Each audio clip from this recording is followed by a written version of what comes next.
It's Fully Threaded Radio, episode 202. We've seen short delays in our deliveries coming out of Europe, but not heavy delays.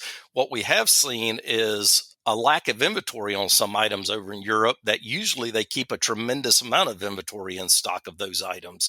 And so when we would normally log in and see 50,000 pieces in stock, now all of a sudden we're seeing 3,000 pieces in stock of that particular item with a 12-week lead time on before it can get delivered.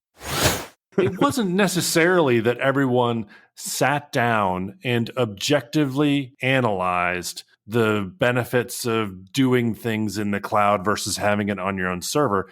It really was much more a case that people just got used to it because you had to, and that's where it was. I only had one safety incident, and I was in Nevada, and I'm going around this corner, and there's I thought it was mud, but they were crawling, and it's a Mormon cricket migration, and there was so much cricket guts on the road that I actually started to slide.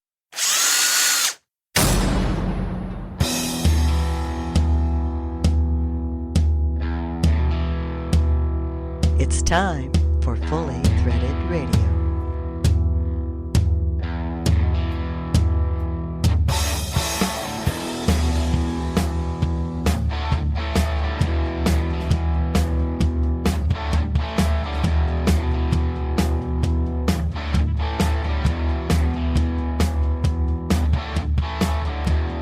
It is Fully Threaded Radio, voice of the FCH Sourcing Network. If you buy, sell, manufacture, import, distribute industrial threaded fasteners, and you're tired of pretty much everything that's on the news or social media these days, well, this is the podcast for you. So glad you clicked in, everyone. Eric Dudas with you here, and the co-host of Fully Threaded is with us as well. Equally as tired of virtually everything that's being said out there, aside from the fastener media, that is. He's the hardest working man in the online screw biz. It's Brian Musker. Hey, Brian, you doing all right? I am, actually. Well, it's good to hear your voice because you were doing a little traveling, you and Lynn, and I know you caught a touch of the screwbola. Yeah, we both did. But it's all over now. And messed up our recording schedule a little bit, but you're back now. You sound strong. I am, actually. Tons of walking. Lynn and I have been traipsing around different parts of Chicago looking for Olmec heads, this year's thing in Chicago. So they're scattered all over Chicago. Huh. Did not know that. Inspired, no doubt, by your recent travel down south of the border. Yeah, well, we went to see some of the original Olmec heads that are in the Museum of Anthropology. So these are baby ones that are made so different artists, both, American and Mexican artists can paint them. Well, 500 BC or so, I'm guessing there were no fasteners involved in that. No, not a single fastener, nothing, okay? Just straight. Somehow they chipped away these huge, bloody 20-ton round heads of basalt. I don't know how they did it. I used to have a mini version in one of my fish tanks. Yeah. No fasteners, though. No. Unlike this podcast, which is episode 202 of Fully Threaded Radio. This time we're publishing on July 19th, 2024. Once again, thanks for clicking in, everyone. Despite the rather disheveled recording schedule that we had for the feature material on this one, it's really a jammed episode. A lot to share with you today.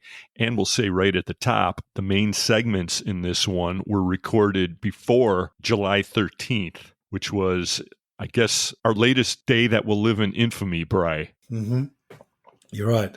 So none of that on this episode. You want that, get out there. It's all assassination all the time. This is Fully Threaded Radio. Right. We're going to kick things off today with a conversation with Craig Penland of Eurolink Fastener Supply Service. He's full of energy as well. He's got some updates for us on what he's seeing on the European market. Of course, a lot of that eventually spills over into North America, and Craig's right in the thick of that market, as most of you know. Yep.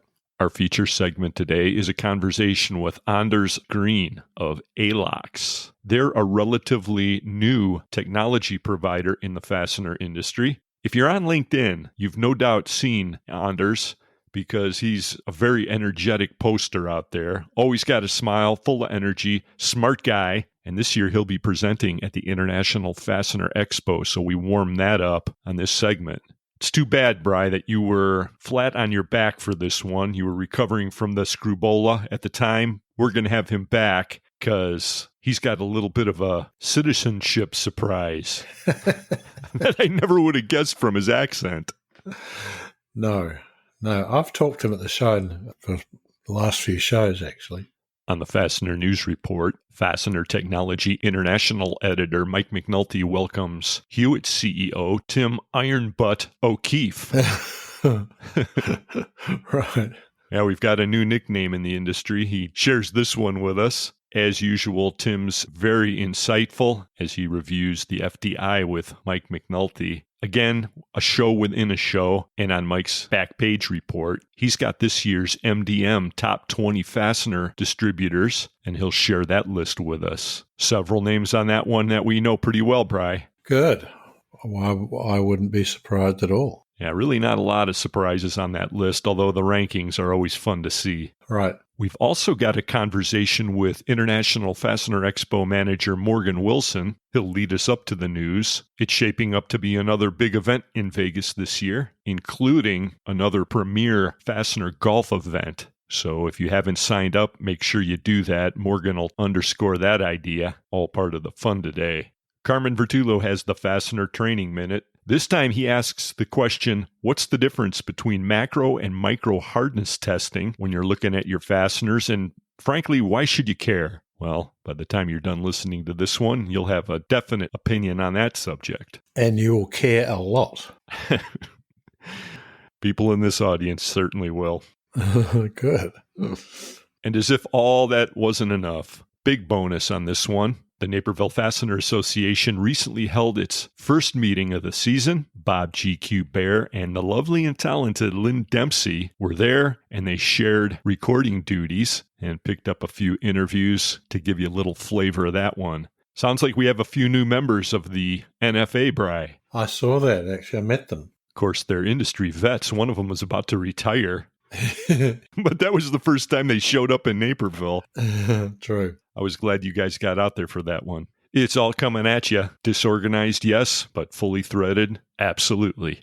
And it's fully jammed with excellent partners as well. Bri, that's your department. Please shout them out. It is my department, and I'm glad it is, because over the years we have made great friends of these people who are our sponsors, and you should think of them first when you think of screws and fasteners, okay? The title sponsors of Fully Threaded Radio are Bright and Best International, Gerbil Fasteners, and Star Stainless Screw Company. Bright and Best International, tested, tried and true. Gerbil Fasteners, quality the first time. Star Stainless Screw Company, right off the shelf. Also sponsoring Fully Threaded Radio are Buckeye Fasteners, BTM Manufacturing, Eurolink Fastener Supply Service, InSequel Software, J-Land Franco, 3Q Inc., Volt Industrial Plastics, Worth Industry North America, and Solution Industries, home of Solution Man.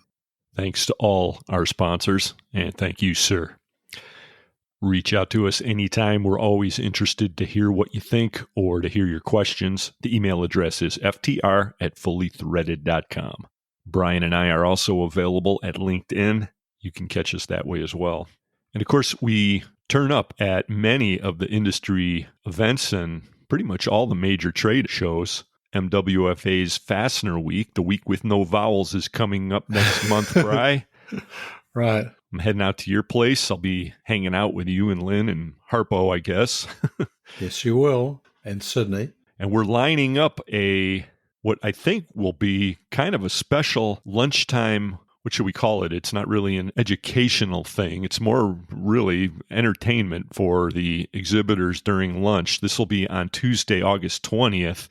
We're involved with, well, maybe we should keep this under wraps a little bit, Bri, for the moment. But anyway, let's put it this way.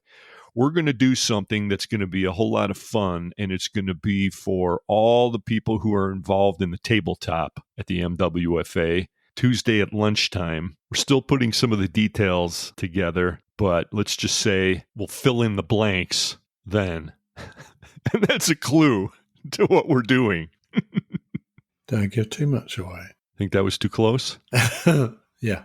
I'll give one more hint. I can't resist. What do you think of when you think of Gene Rayburn, Bry? All right, don't say it. Yeah, not sure some of the younger people will have any idea what you're talking about, Eric. Yeah, they probably don't know anyway. That's as close as I'm going to get. Anyway, MWFA Fastener Week coming up with all its amazing side events. We previewed that on episode 201. Go back and do a rewind if you need details. Hey, before we cut to a quick message from our partners, I want to give a major hat tip to somebody in the fastener industry who's a mega veteran who is celebrating their 50th year anniversary in the screw business. Bri, you and I started working with Dave Miller at Century Fastener Corp. all the way back in 2006 when we began fastenersclearinghouse.com. Yes. And he's given us so many words of wisdom over the years. Lo and behold, here he is, 50 years. What do you think? It's pretty amazing, actually. I saw a post flash by on LinkedIn a couple of days ago. In part, it says, since joining Century in 1974, Dave Miller has played a critical role in our expansion and progress.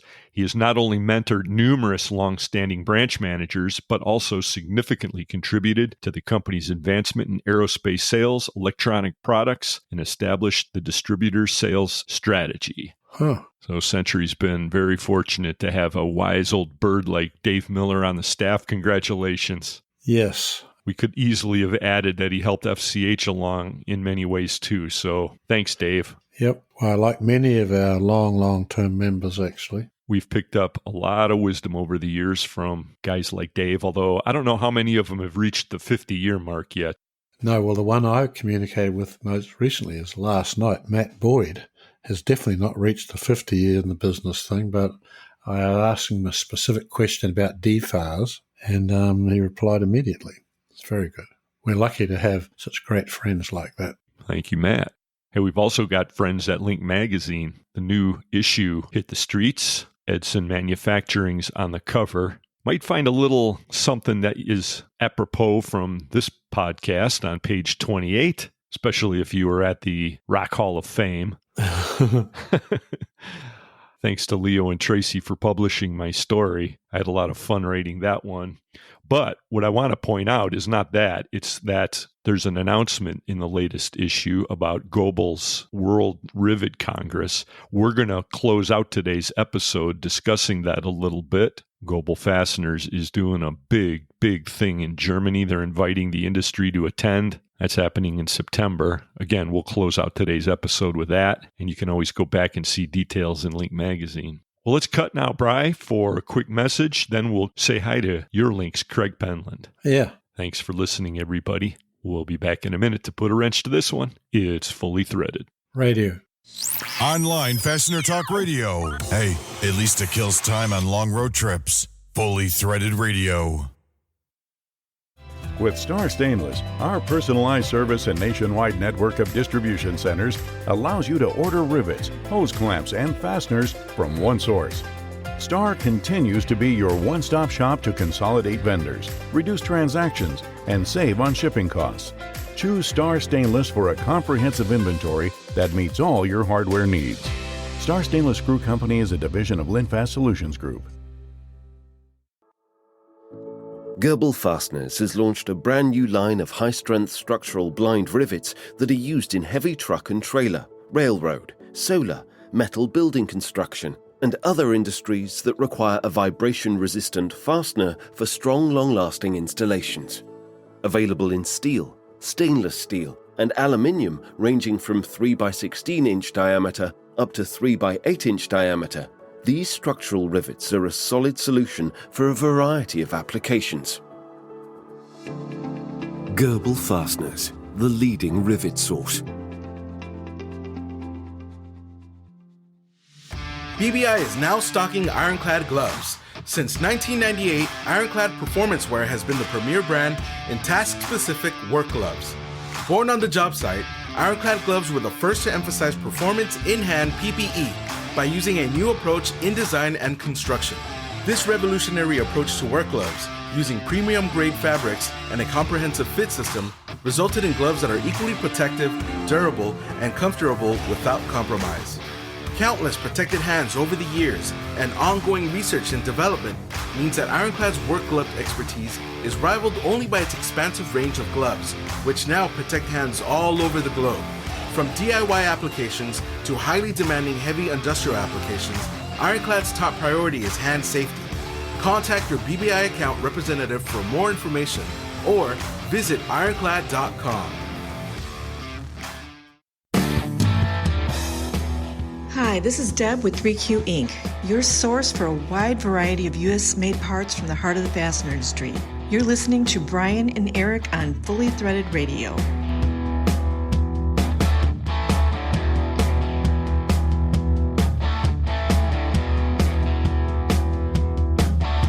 Brian and Eric back with you, connecting the fastener industry one podcast at a time.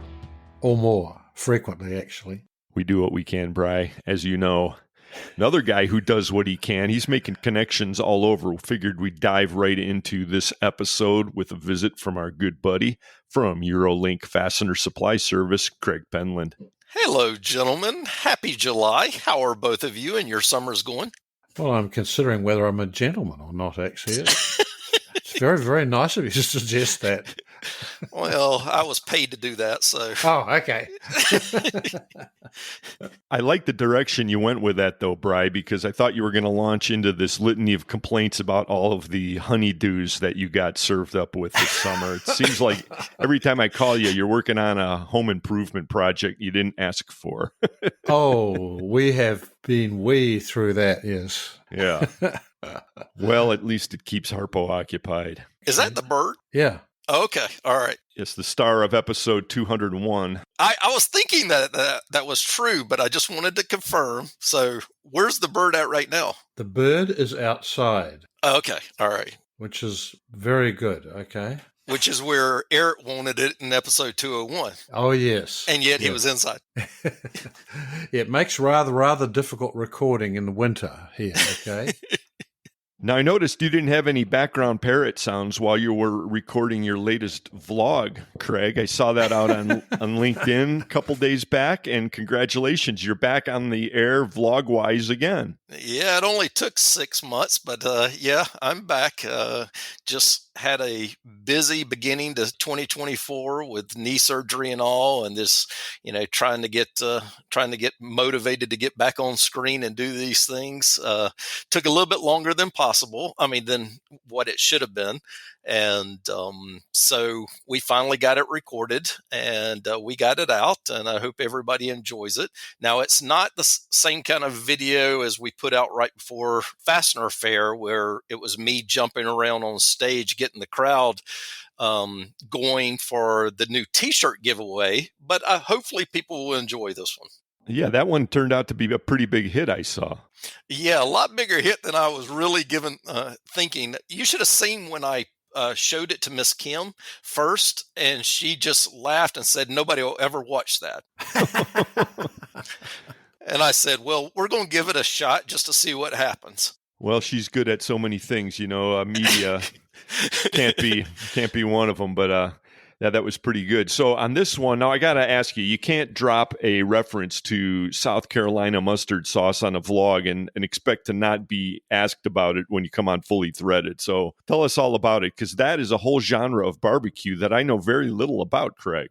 All right. So while I was in Irving, Texas for the NFDA event, my wife and I, the last night, we decided to go to Hard 8 Barbecue, which is a barbecue restaurant chain out of Austin, Texas.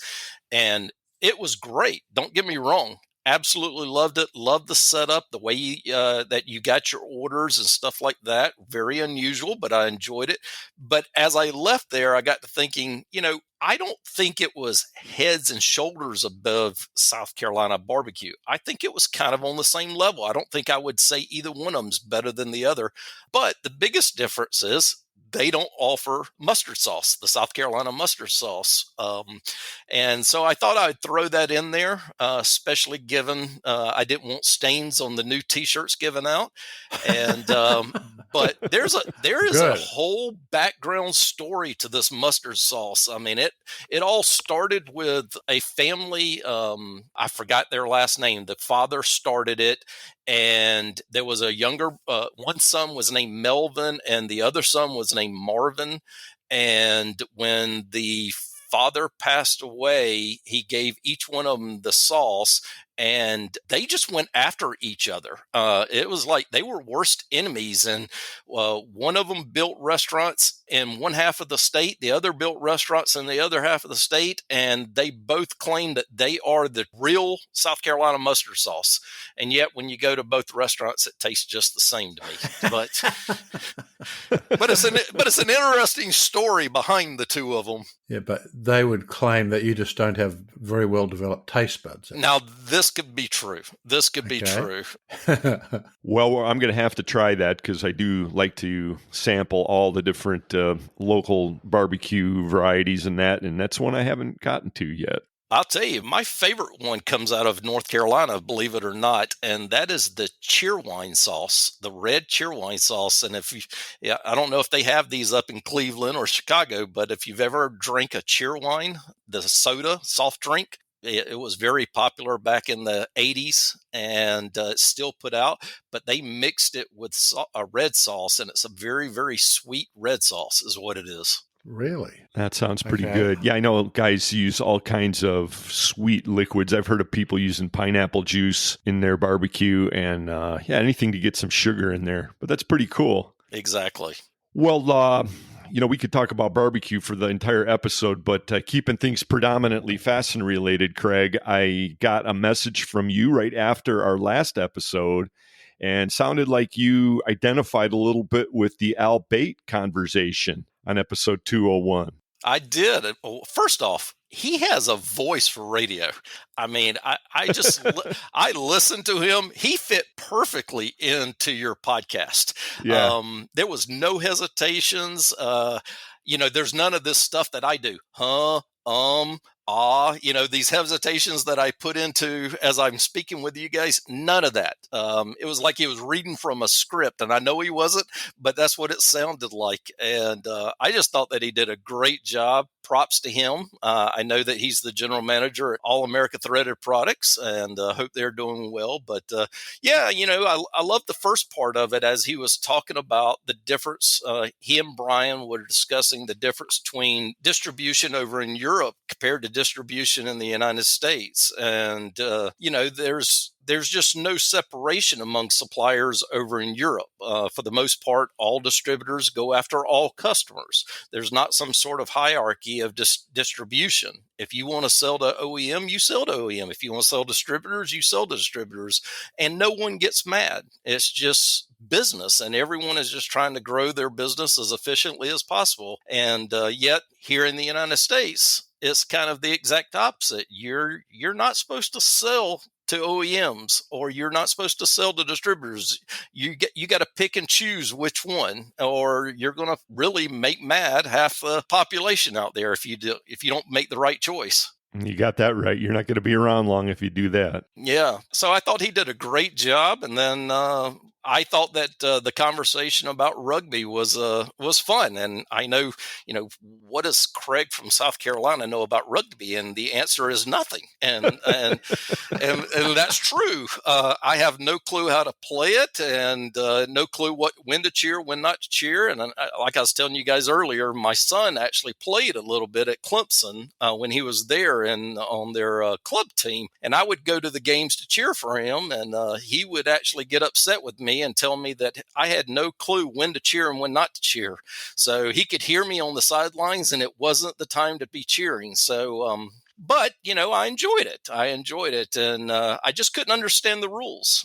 Like I was telling Brian, I'm sure that there's people around the world that look at baseball's infield fly rule and think that's as crazy as it gets. And I might even agree with them, but rugby rules are crazy.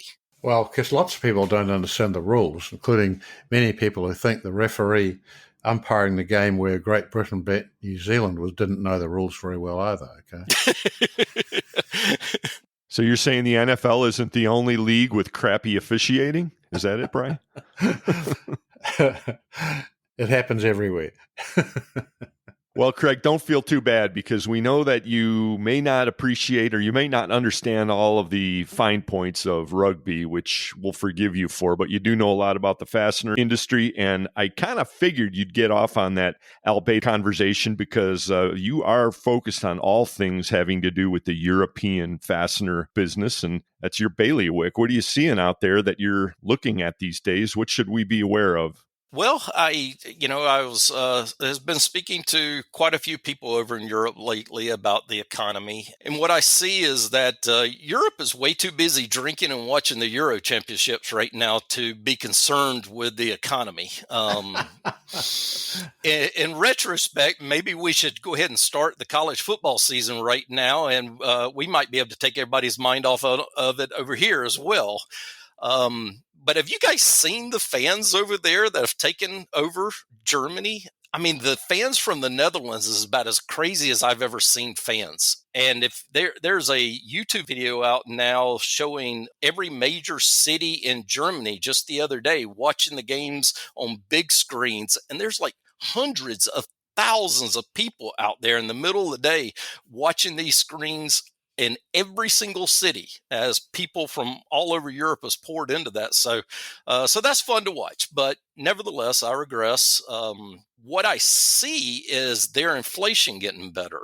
You know, back in Q3 of last year, it was sitting around 6%. And in Q4, it dropped down to around 3.5%. And today it's sitting at 2.4%.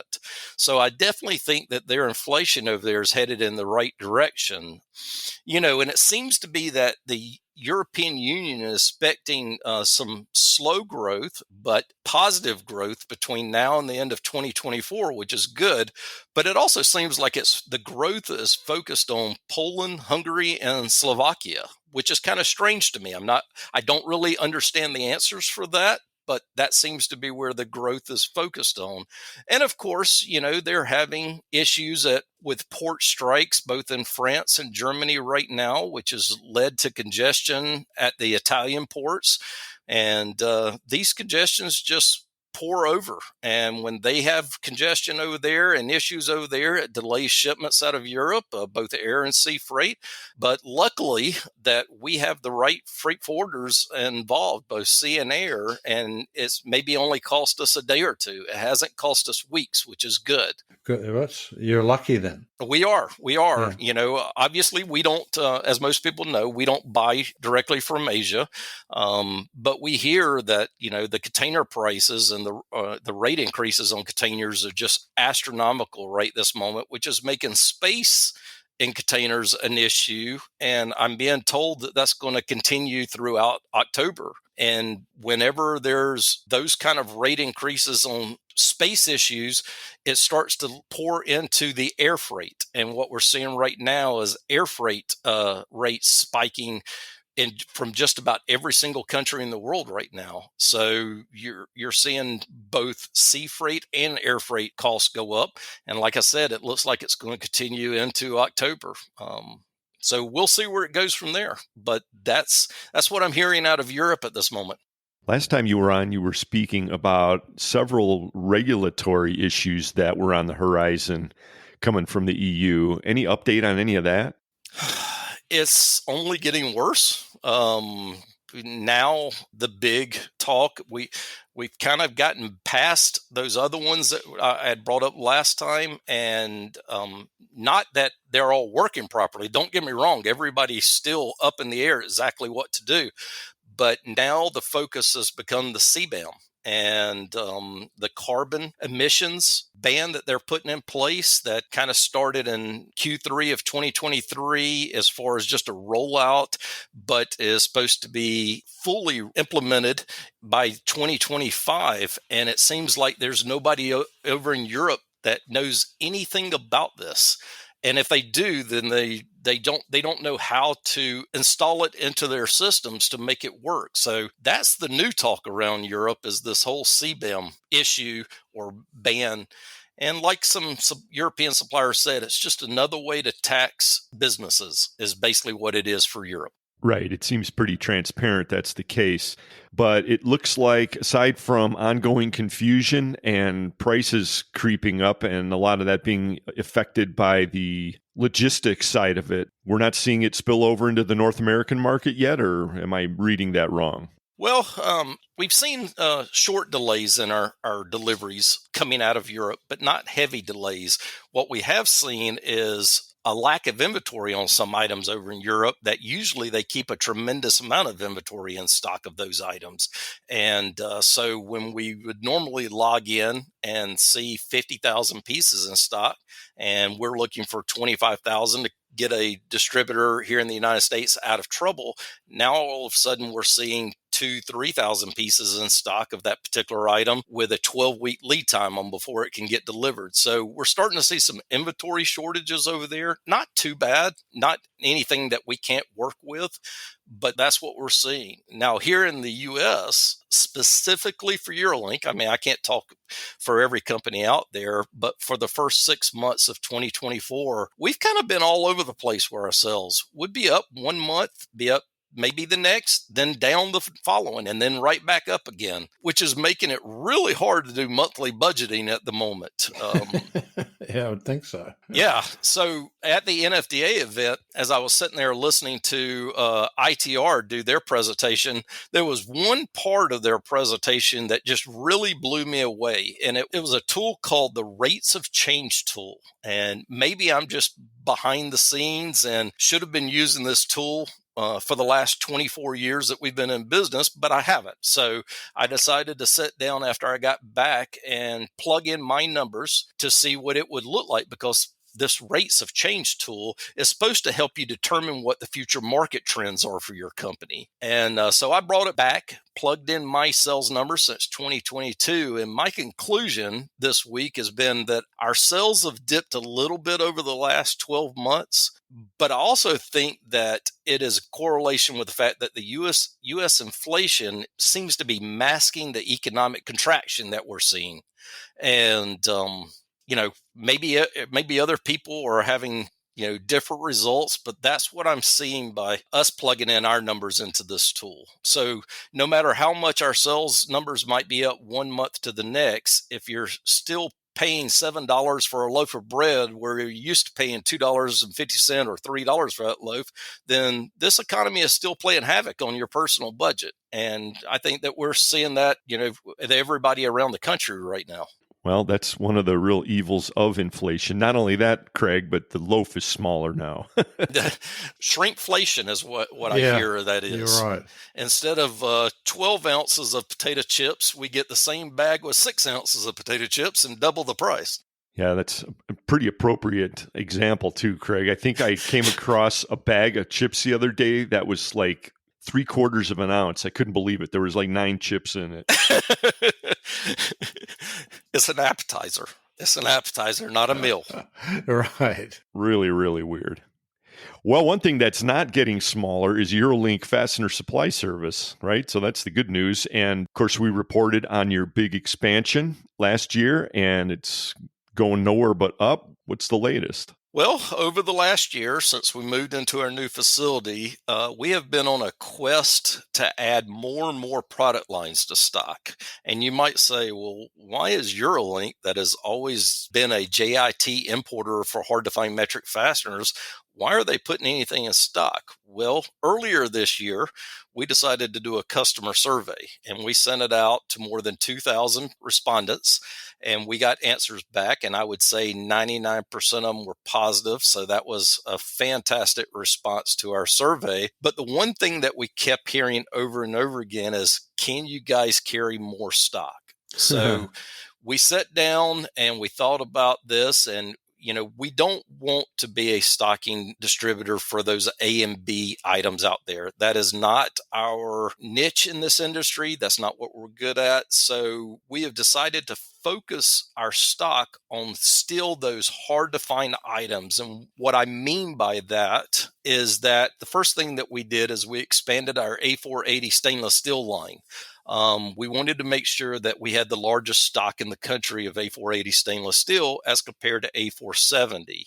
And then the next big line that we brought in was hot dip galvanized structural bolts, nuts, and washers. So we wanted to carry a full line of structural bolts or structural line. And then we followed that up with a full line of hot dip galvanized 8.8 hex head cap screws. We've gotten so many requests over the last few years. We just thought that would be a great line to put in stock. Everybody else does the plain zinc, yellow zinc type flavors. We wanted to go after the hot dip galvanized. So we put it in both ISO and DIN standards in stock, which leads me to our next line. We followed that up by adding more flavors of the ISO 4017 and 4014 hex head cap screws. We wanted to be able to offer anything ISO is where it's headed to. So we did the ISO hex nuts, the ISO flat washers, both 200 HV and 300 HV. And we've started just recently putting in all the ISO torch drive socket cap screws, the different lines that ISO offers. So started out with A480, went into hot dip galvanized, and now focused on ISO products.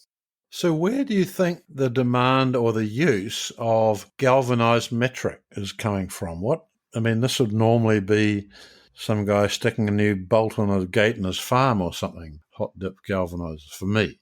Well, if you remember, maybe you do, maybe you don't, Brian, from episode 201, you asked Al the exact same question about where these things go, and I'm going to give you the exact same answer. We sell to distributors, so I'm not really sure where the parts are ending up at, but I will say this. I do know that hot dip galvanized is used on buildings. It's used on in the construction industry, on bridges. It's used in the marine industry, and where we see a lot of it is with theme parks around the country.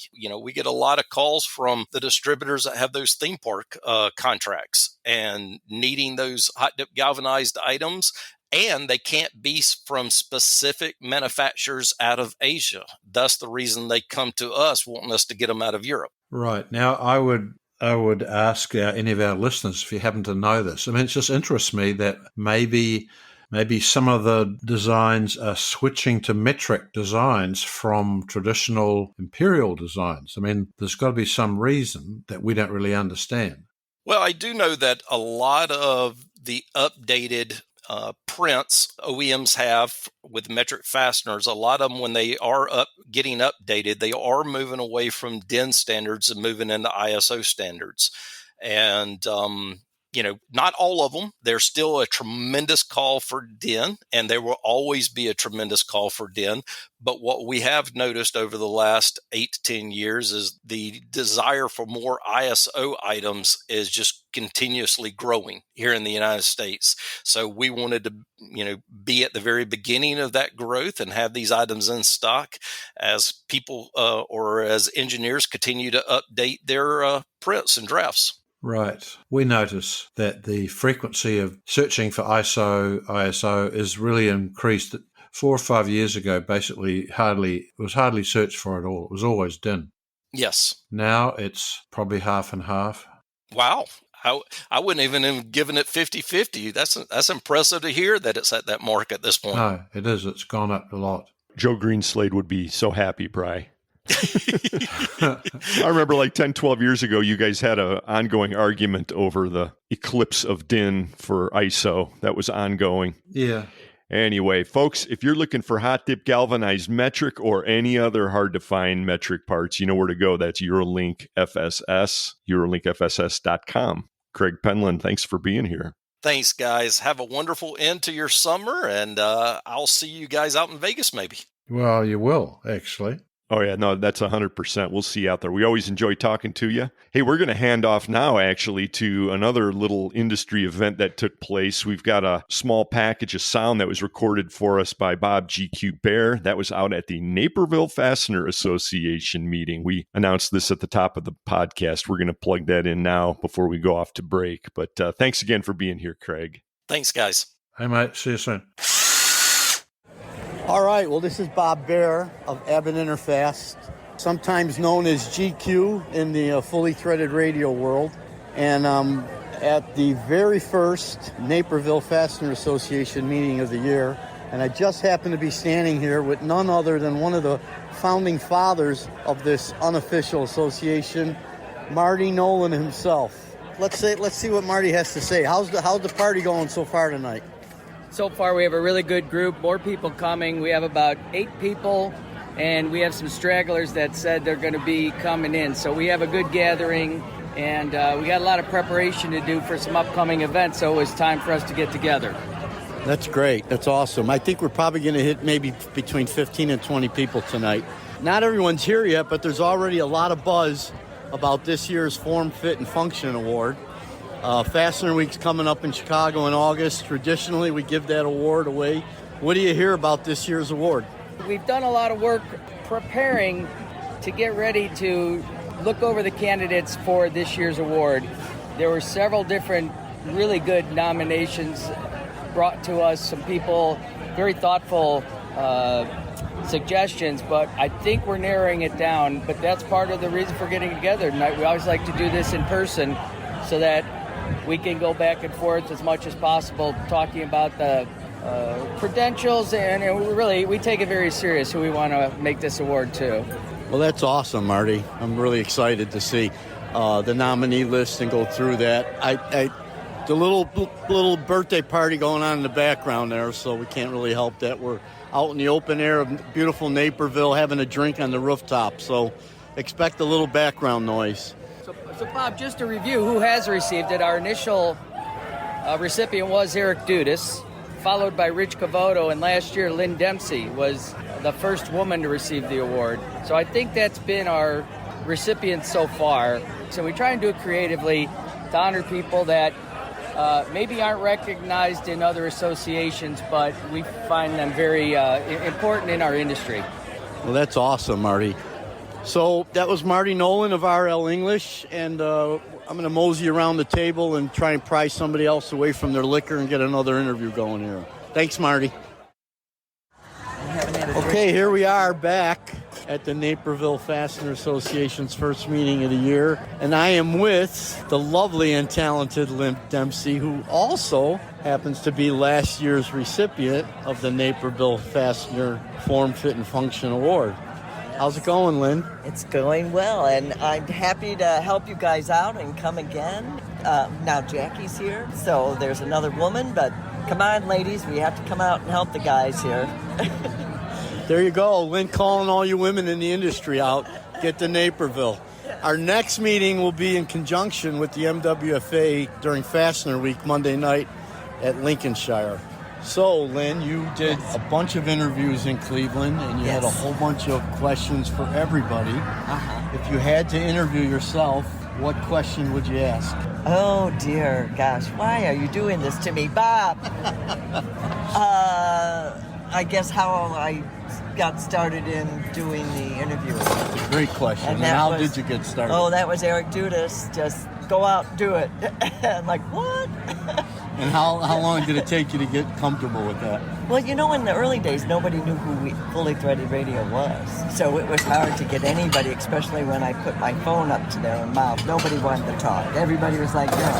Now it's a lot easier. Everybody knows Fully Threaded Radio. So it's easier to get people to talk. So that's what I remember from the early days. Awesome. Yeah. Well, everybody out there in the industry, be prepared when you see Lynn approaching.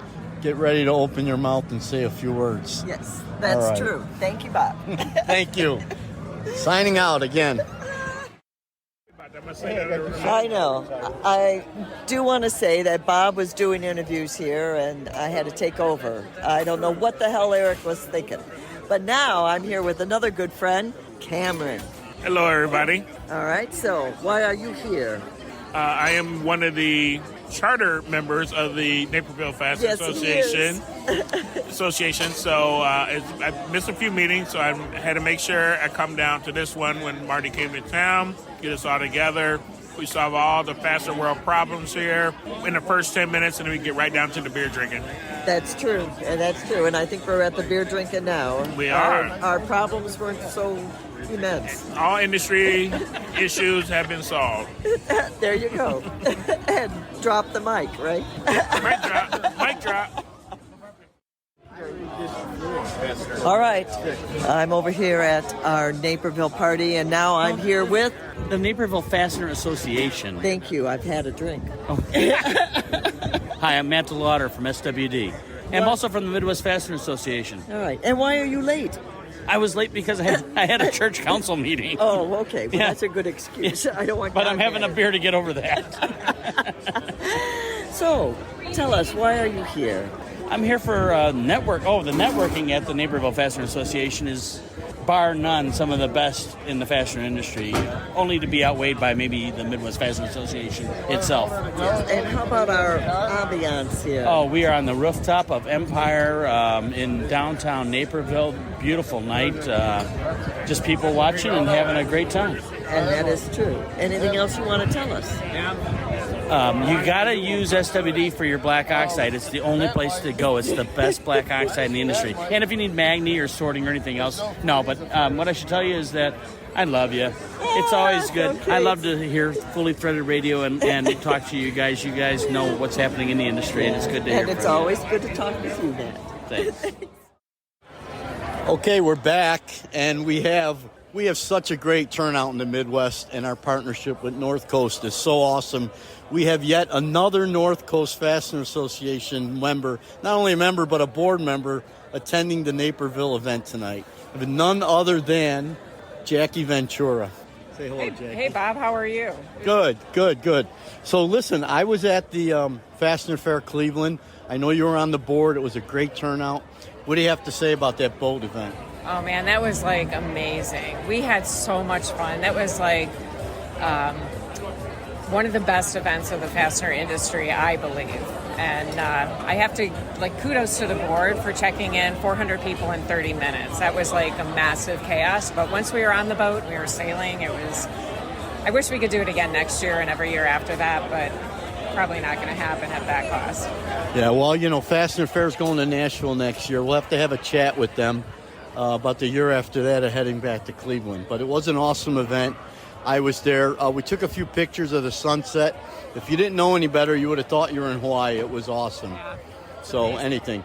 Anyway, so we're recording for Fully Threaded.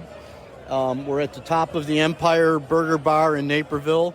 And is there anything else you want to say before we cut this interview loose? Yeah, well, this is great. You know what? I just want to say kudos to Fully Threaded for being around for 15 years. And they marked their 200th episode. This is just fabulous. And hats off to those guys. They've worked really hard, and I'm really proud of them. Agree 100%. And that's why they're Hall of Famers.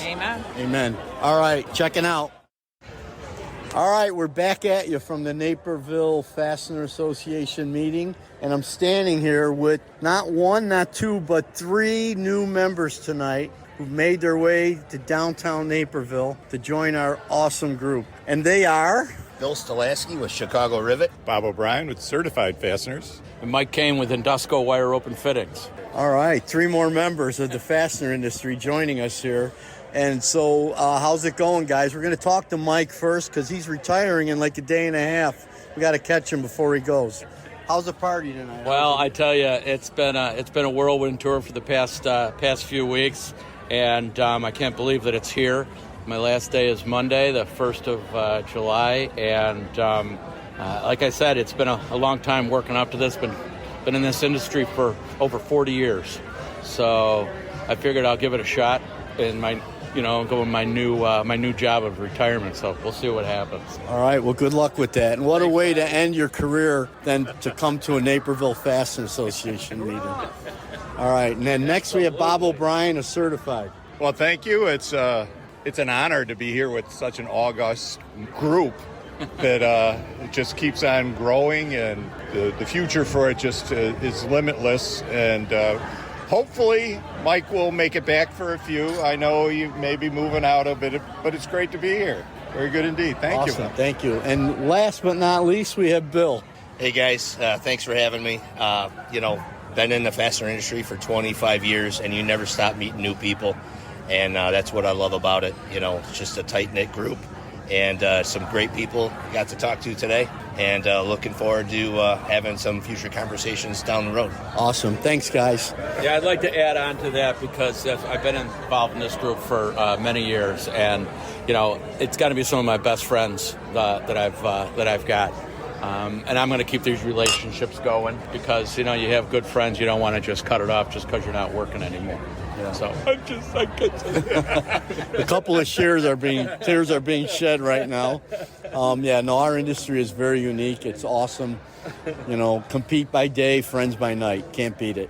Amen. All right. Anyway, back to you, Eric and Brian. These guys aren't screwing around much. Brian and Eric, Fully Threaded Radio, Internet Talk Radio for the fastener industry. MacGyver, by the looks of that detonator, this whole place is going to blow in just 10 seconds. Just stay calm, Judy. All we need is a metric fastener manufactured to an ISO or DIN standard. 10 seconds, MacGyver. What about the fastener? Not a problem. Eurolink specializes in hard-to-find metric fasteners. Delivered. Did you contact the sales team at EurolinkFSS.com like I asked you to last week? Well, no. I tried other importers, but they couldn't fulfill the quotes. Oh, Judy, now we're completely screwed. Eurolink. Hard-to-find metric fasteners. Delivered. Since 1905, Buckeye Fasteners and the Ohio Nut and Bolt Company have been supplying the world with high-quality fasteners.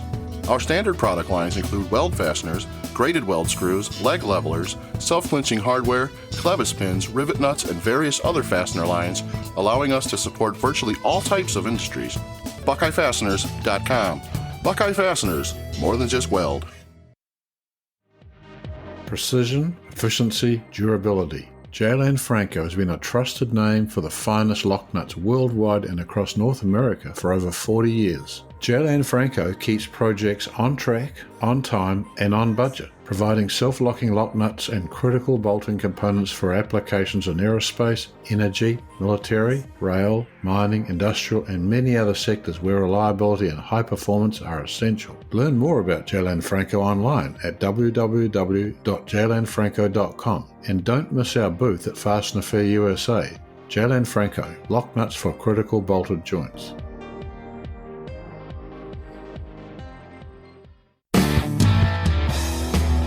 Hi, this is Rob Big Country Reynolds from NSQL Software, coming to you from the 19th hole, and you are listening to Fully Threaded Radio.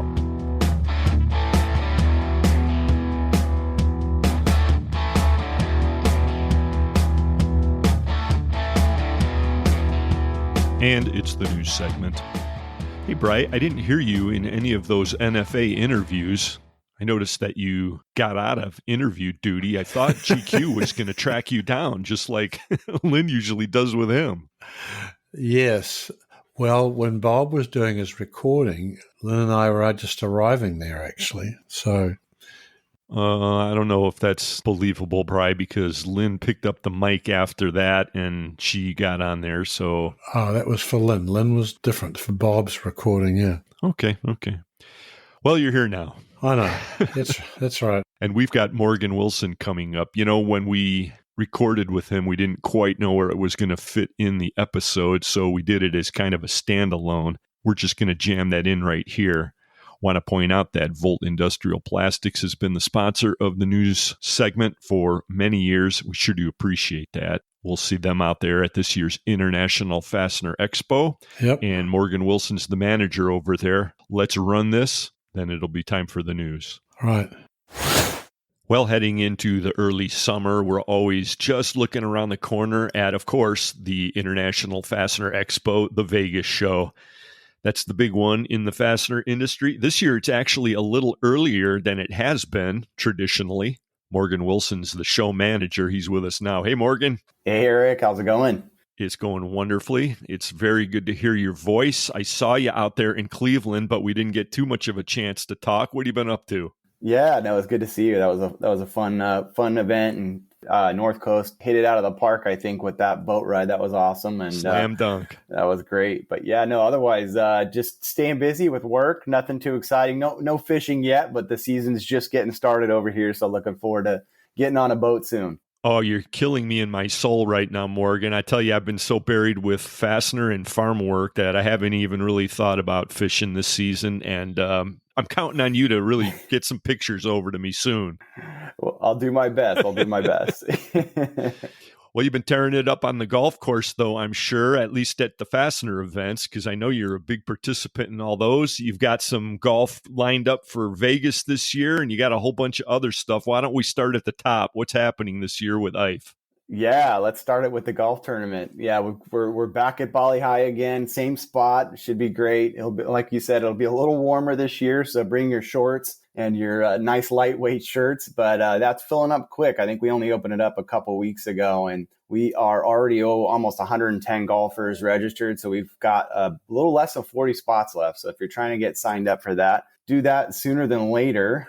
And then, as you know, we come back, relax for a minute, maybe take a quick snooze and hit the welcome reception. And the only change of that I want to make note of for everyone is make sure to bring your badges. We do have a new registration for that. There is a minimal, $20 cost this year. So that's something new that we had to just add to kind of help build the party. And it's just been growing every year. And as we all know, Vegas is getting really expensive for all of us. So but that said, yeah, just make sure everyone gets registered for that on the site and then bring their badges to the party.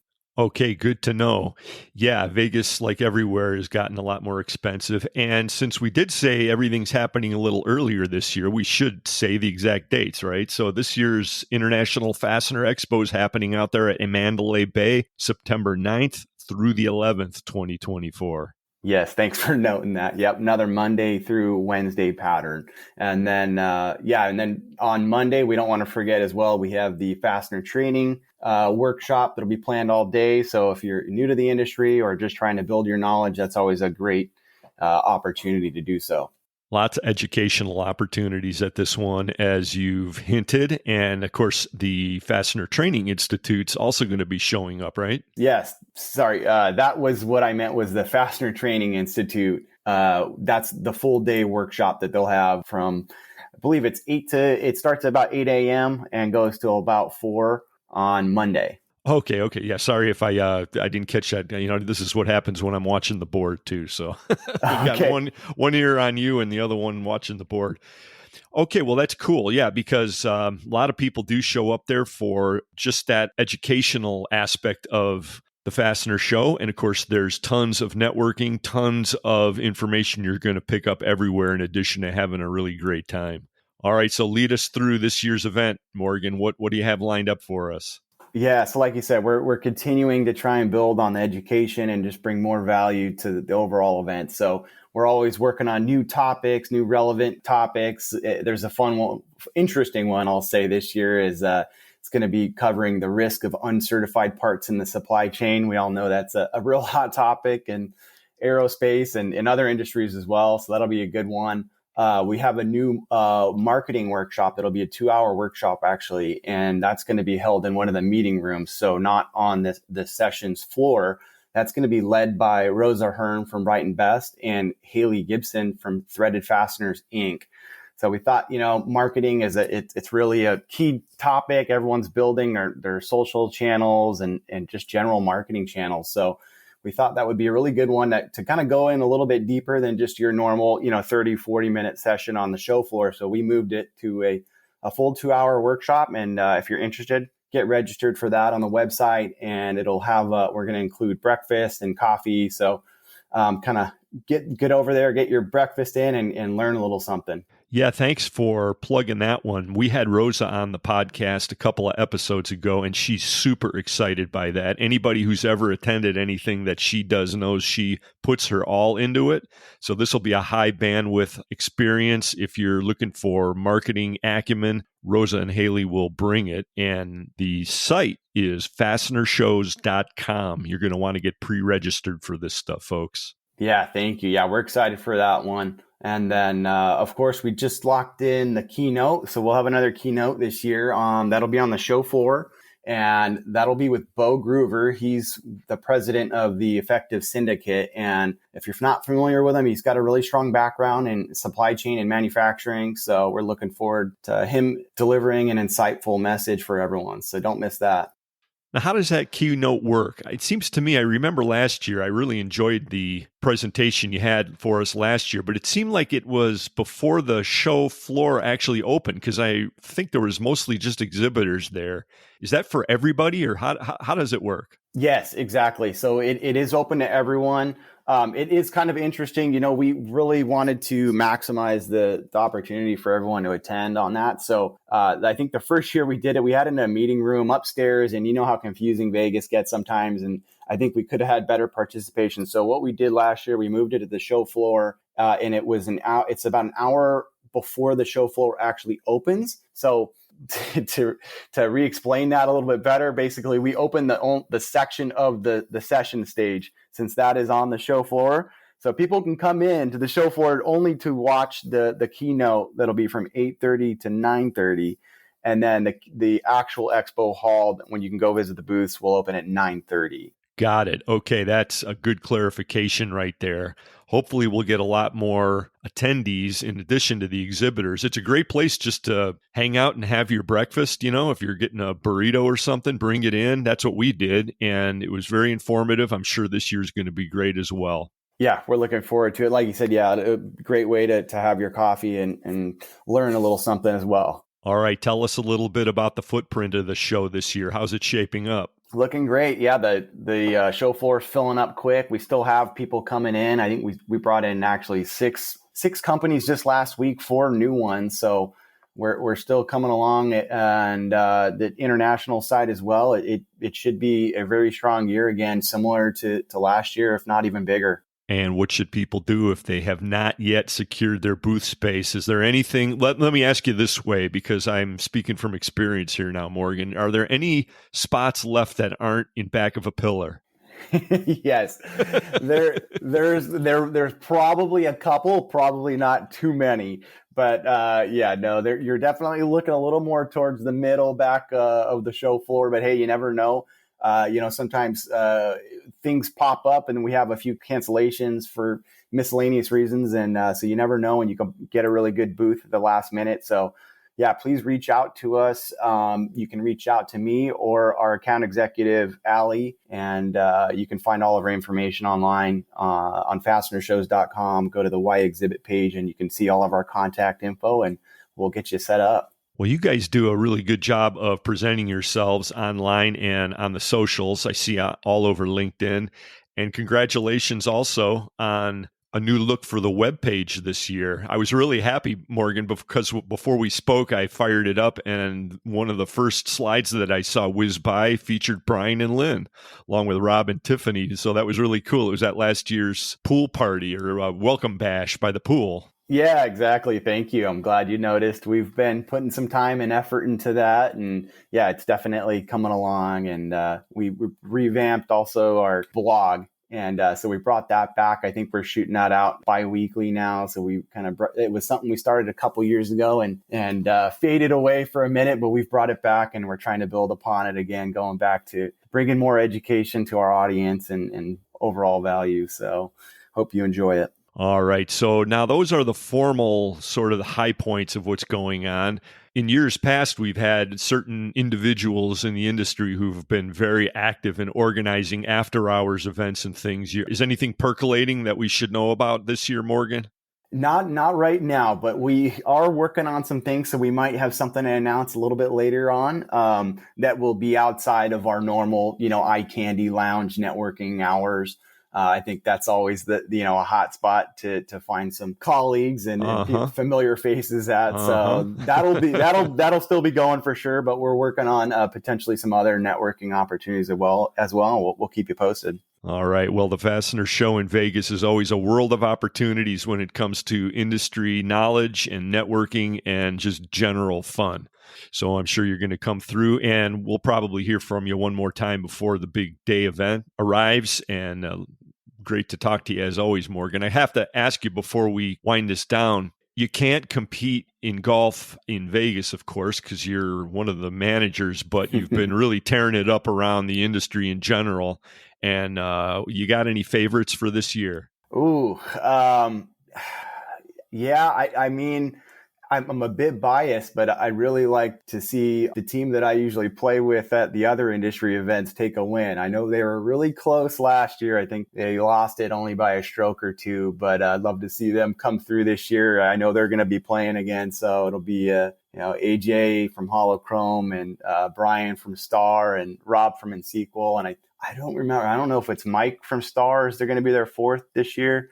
But they'll have a pretty strong team, so that'll be a fun one to look out for. But yeah, and those B&D guys, you always got to watch out for them. They got some players on that. That's right. Plus American Ring. Those guys are always a threat. Those guys too. Yeah, don't forget about them. I think they actually were top 3 last year. Yeah. So. Well, we know who's going to be at the top, and I'm, of course, always rooting for Big Country and the Star guys. But for you who might not be anywhere near that part, we're going to pledge right now from Fully Threaded Radio that you're going to get a 30-pack of Busch Light, assuming I can obtain one in Vegas somewhere. Yes, let's do it. I think we have to do that. I think it's a must now. It's a beautiful thing. All right, Morgan Wilson, you're the manager over at the International Fastener Expo. That's the Vegas show. It's happening this year at Mandalay Bay, September 9th through the 11th. Still chances to get yourself a decent booth. I'm sure there's also some sponsorships available. Fastenershows.com. Awesome. Thanks for having me, Eric. Appreciate it. All right, Morgan Wilson. The title sponsors of Fully Threaded Radio are Bright and Best, Global Fasteners, and Star Stainless. We'll see all of them out there in Vegas. And right now, we're going to hear from Mike McNulty. He's got Tim O'Keefe with him this time. So I guess I'll handle it myself. And now for news about screws you can use, here's Mike McNulty.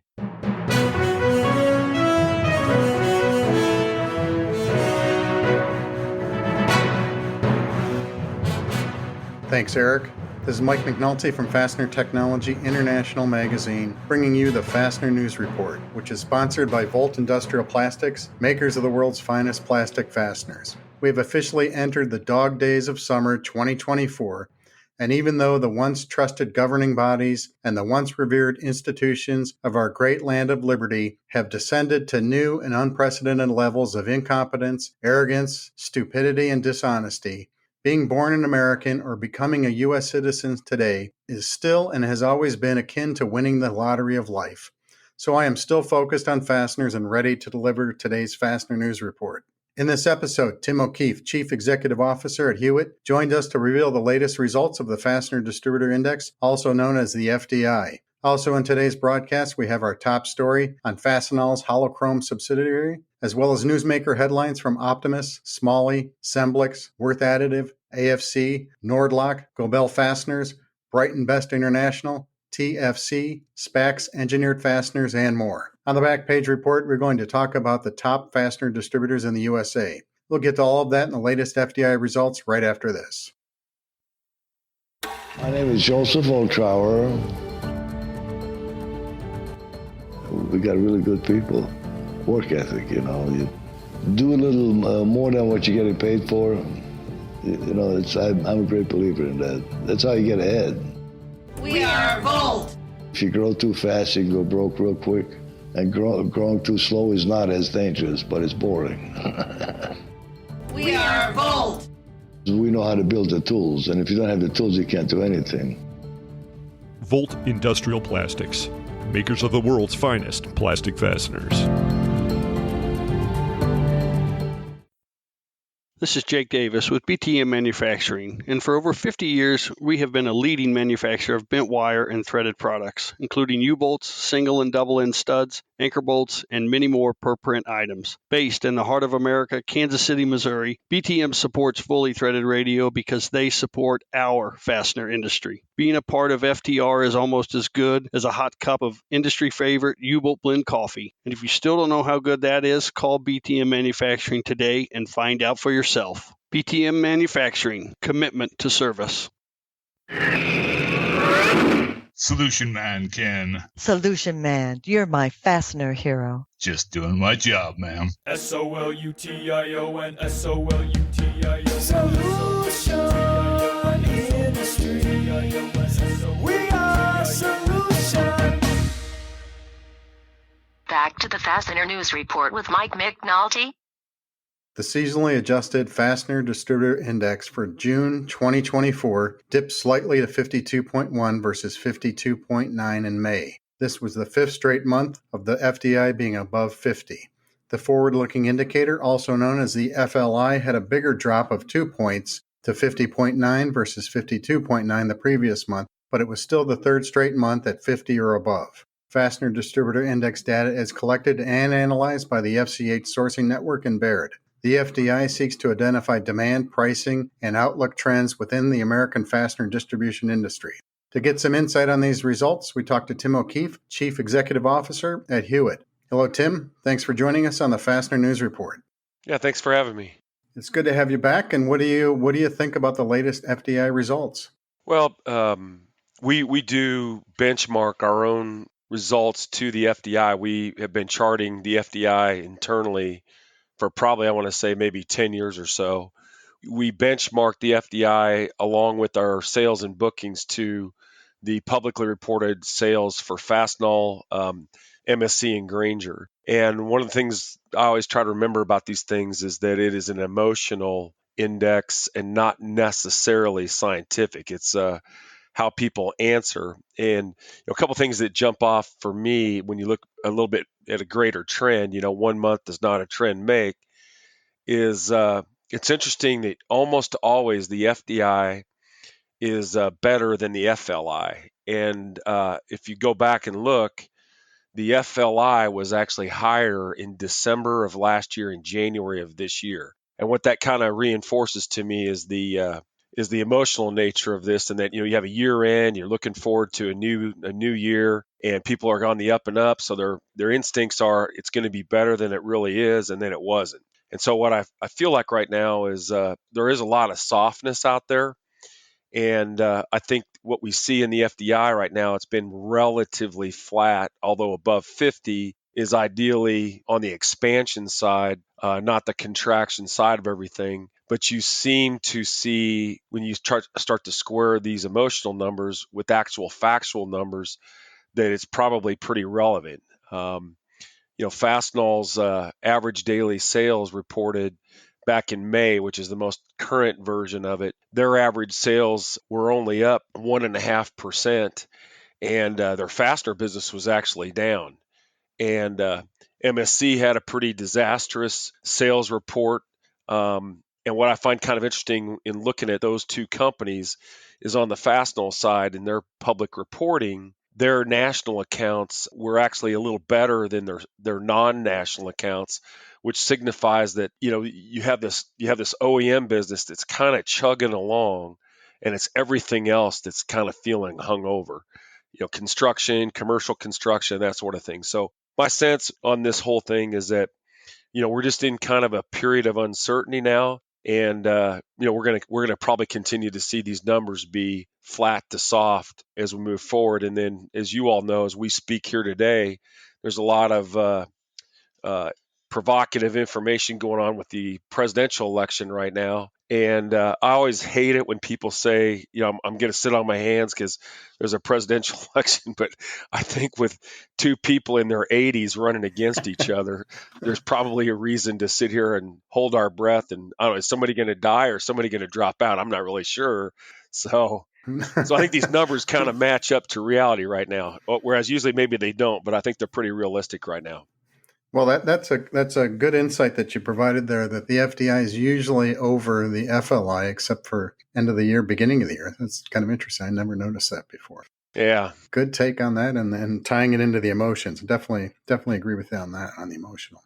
So good. So the numbers that we actually have to report, it looks like that sales and employment were down slightly. Customer inventories and supplier deliveries were basically unchanged, just slight changes. Then pricing and respondent inventories all rose. Anything that you draw out of that? Well, with our position in the channel, we're a master distributor. And so, we don't really get a glimpse into our customers' forecasting as our distributor customers. They get a lot more forecasting. We're kind of more reflective of a spot market. And from a spot market standpoint, over probably the last 8 months, I want to say, a lot of inventory correction that I think was going on has kind of ceased. And people largely, I think, have their inventories back to balance with where they want to be sales wise. And so from our position in the channel, we're actually seeing, real demand. And the real demand, I would say, over the last 6 months has changed somewhat. And then 6 months ago, when we talked to our customers, I think that the softness was more sector based. So like the ag people, real soft. Whereas now I feel like it's a little bit more overall, overall industries. We're kind of hearing, soft, not recession, but low demand, low on the positive side. It's kind of like a big hangover. The only difference is I think the real hangover was post 22 when a lot of people were really working off of inventory. So it's not really like that. It's just like a light headache, maybe, is how I'd characterize it out there. Well, the light headaches are easier to get over, I guess. They are. And I wouldn't expect, I can't see a basis to expect a change in this dynamic through at least the rest of this year. As I speak to you today, this morning, the Feds are kind of hinting now at maybe a slight rate cut, but they're being really conservative about that. So, the political side of things, there's not a lot to get excited about. Interest rate wise, there's not a lot to get excited about.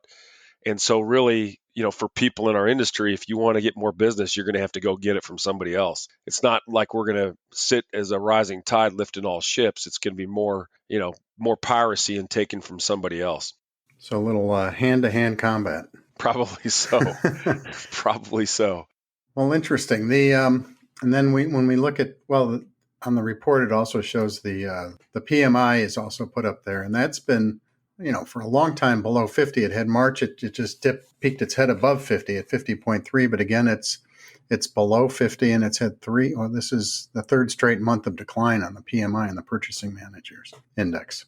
My instinct on that, Mike, is that we'll continue to see, it's not a real bad number yet.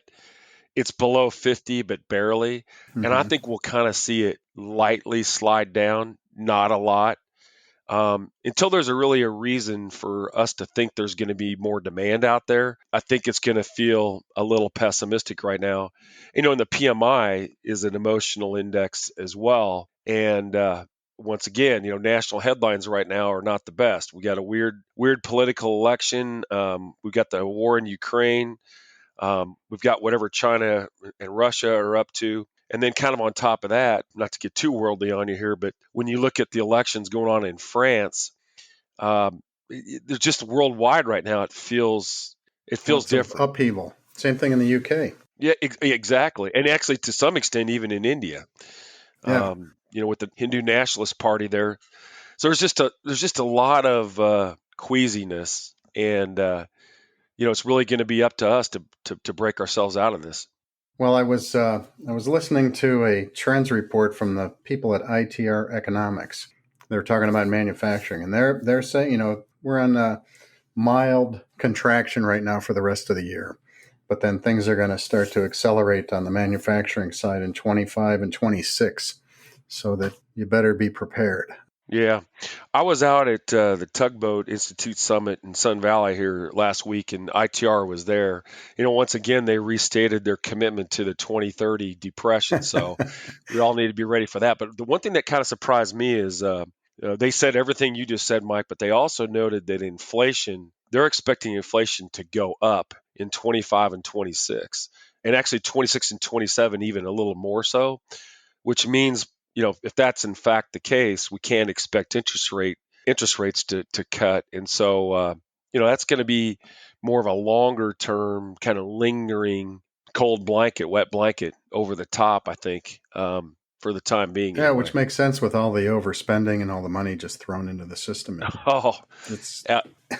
Absolutely. There's no end in sight until that 2030 depression comes and knocks everything loose, I guess. Well, when you see, I'm not really seeing anybody talking about cutting the deficit on either side right now, the political matter. It's either tax cuts or increased spending, but no one's talking about the deficit, and that's what they say, and probably what I would agree to. I actually had an economics degree, although I'm not going to proclaim I'm an economist. But but you got common sense. So. Yeah, when you spend like we are, at some point, it just runs out. It runs out. Right. All right, then let's jump onto the 6-month outlook, and I think that was slightly improved. We had 45% of respondents, almost half, expecting things to be better 6 months from now, which will be the beginning of 2025. 35% expect it to be the same, and 19% expect it to be worse. That's a little bit better than May. May was 39% expecting it better, and then 18% expecting it worse. So a few people moved over to the better side, and a few moved over to the worse side. But overall, pretty bullish. Yeah, it's emotional. Looking 1 month Hopeful. to the next, a little hard. But that's exactly what I was going to say. I think it's more hopeful because really, there's really not that I can see anything to think that you're going to get a big tailwind at least through the end of the year. I hate to say it, but because of the election, there's just a lot of uncertainty. It doesn't look like there's any relief from rates. Not really any relief on the politics side, and it feels there's no good outcome there. There's not, and so I think the reality is that my sense is next year's going to feel quite a bit like this year. We're not going to have the boost, and we'll probably be dealing with high interest rates, and we could have a shock to the system of some type, some sort of hostile move, warlike move, terrorist deal, who knows what. Sorry to be Mr. Negatory here today, but I'm trying to do my appointed role here to read the tea leaves, and we all have our own individual programs and things that we're doing to execute. So it's not like we sit around here at Huyett and cry in our beer and wish about old times. We're out there busting our butts, and I'm sure everybody else in our industry is as well. It's just sometimes you get a tailwind and life's a little easier. And right now, I don't think it's going to be that way for a while. All right, well, good. You got to prepare for the storms too. So yeah, absolutely. Good advice. So let's jump into the comments, which this time where they were fairly mixed and divergent. And the first few here are on the positive side. The first one is, quote, "After a great year, followed by one bad month in May, June looked good again." And the next one is, "June was a brisk month of activity, still hoping that it continues as we inch closer to the election activity."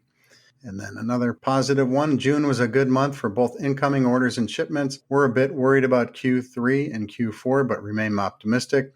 Listening to the whispers, business seems to be slowing everywhere in our industry." I think that last comment almost sounds like I said it. I didn't, but I've had more words than the words here that have been described.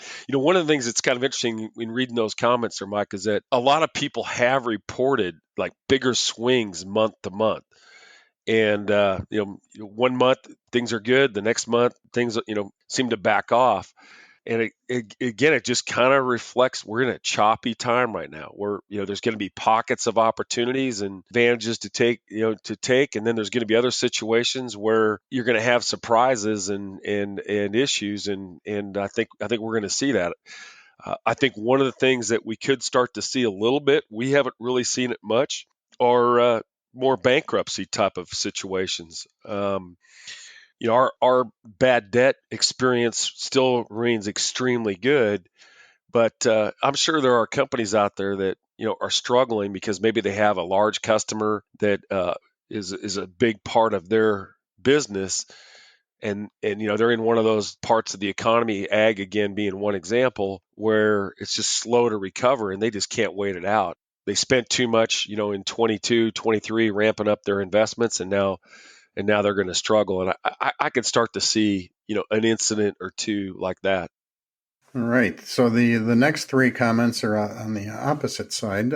First one of this group is, "We're seeing a noticeable slowdown all of the sudden," kind of like your choppiness thing. "Some of it is pre-election jitters. Neither guy is going to do our industry any favors. Plus, the start of the summer vacation rush is always slow," end quote.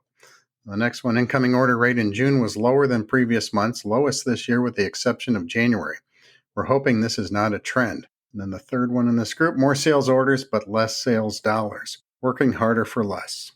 Those comments seem to align to me in that as we approach the summer now, if you are an OEM and your order backlog is low, if you normally take, let's say, 2 weeks off, the plant shuts down for 2 weeks for the 4th of July holiday, maybe you're going to make that 3 weeks, or maybe you're going to make that 4 weeks. These comments kind of align to the dynamics that we've been talking about here today.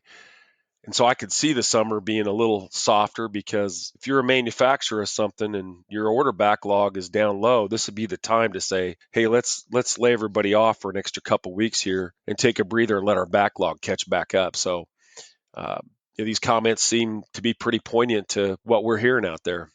All right, this next one is the longest one that we have, and it says, end customer activity continues to be a mixed bag.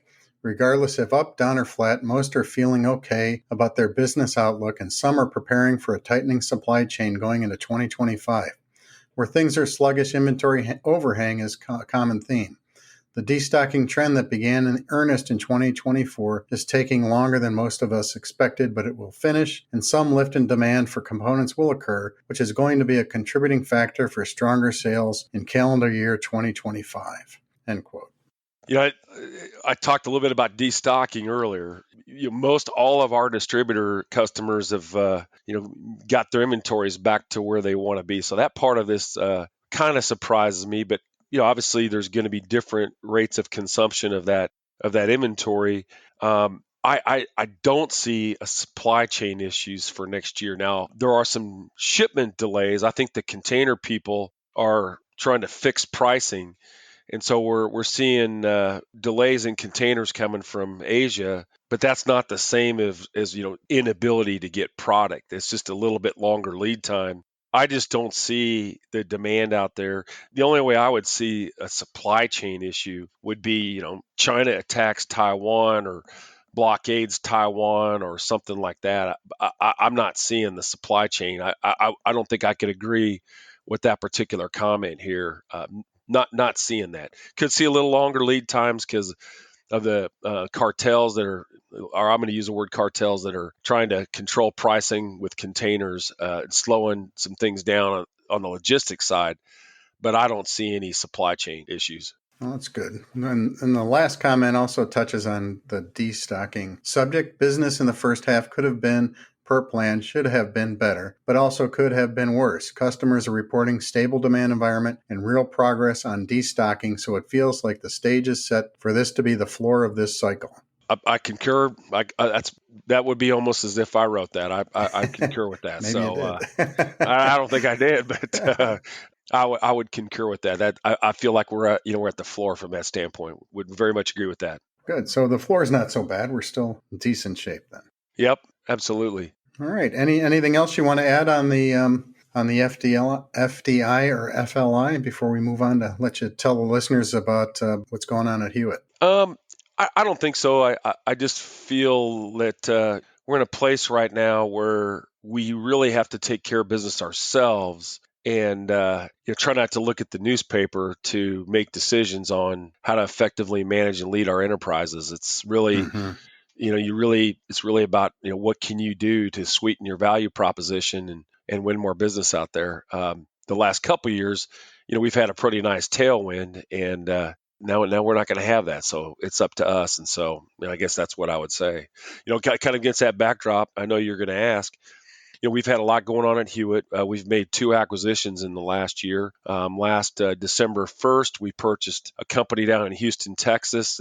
It's allowed us to expand into about 60 more thousand SKUs, mostly around threaded products. So we're going to offer full line bolts, nuts, screws, washers. Our traditional product mix has been less conventional, let's call it.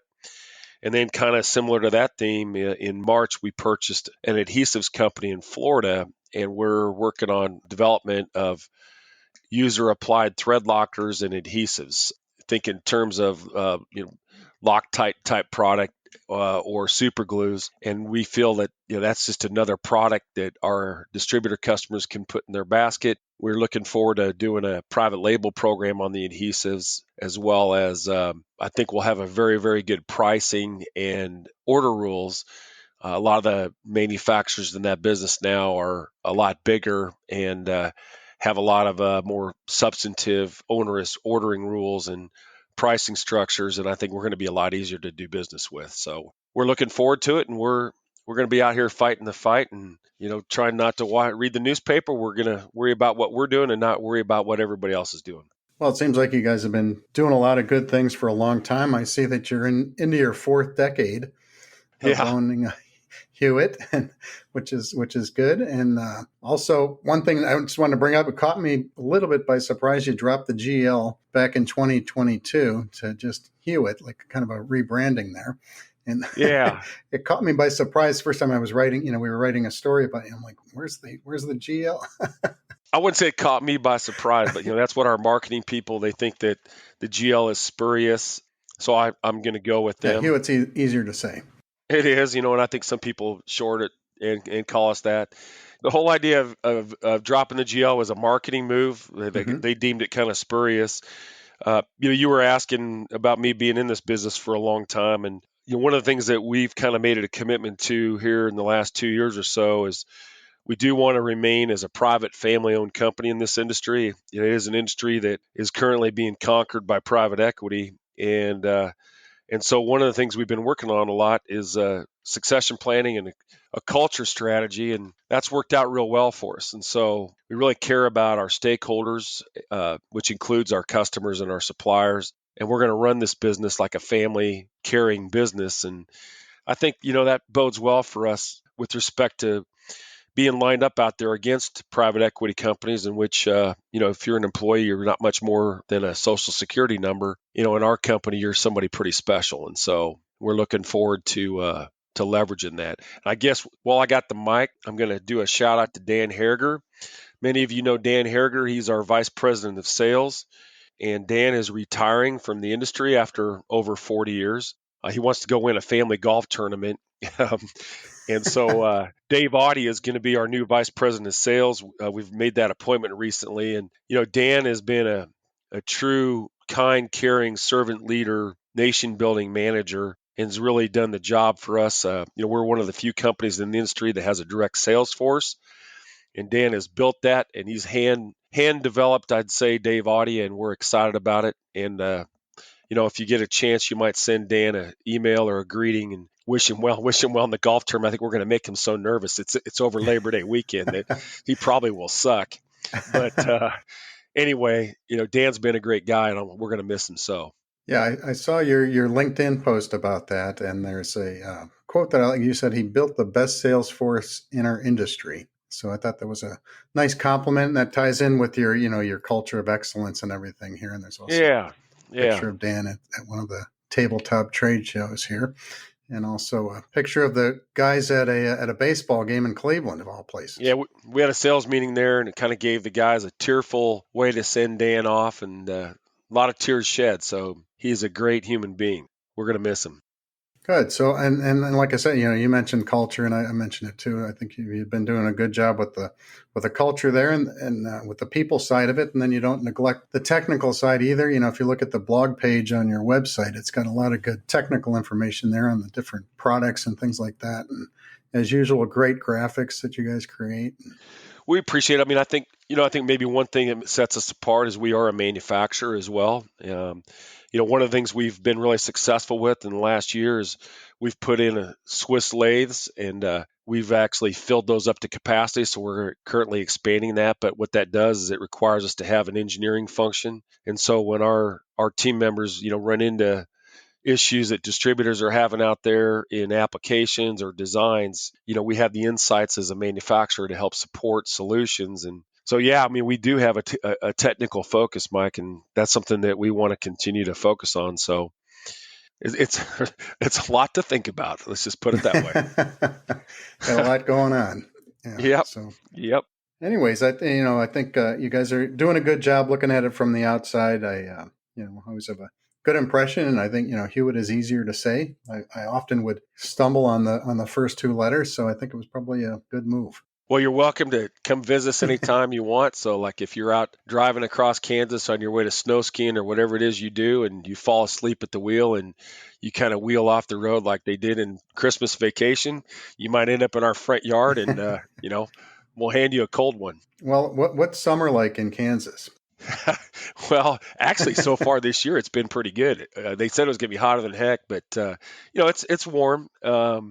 It's warm and we're out here on the prairie. So the wind blows here now and then. But I actually kind of getting into personal stuff. 2 weeks ago, I received my iron butt certification.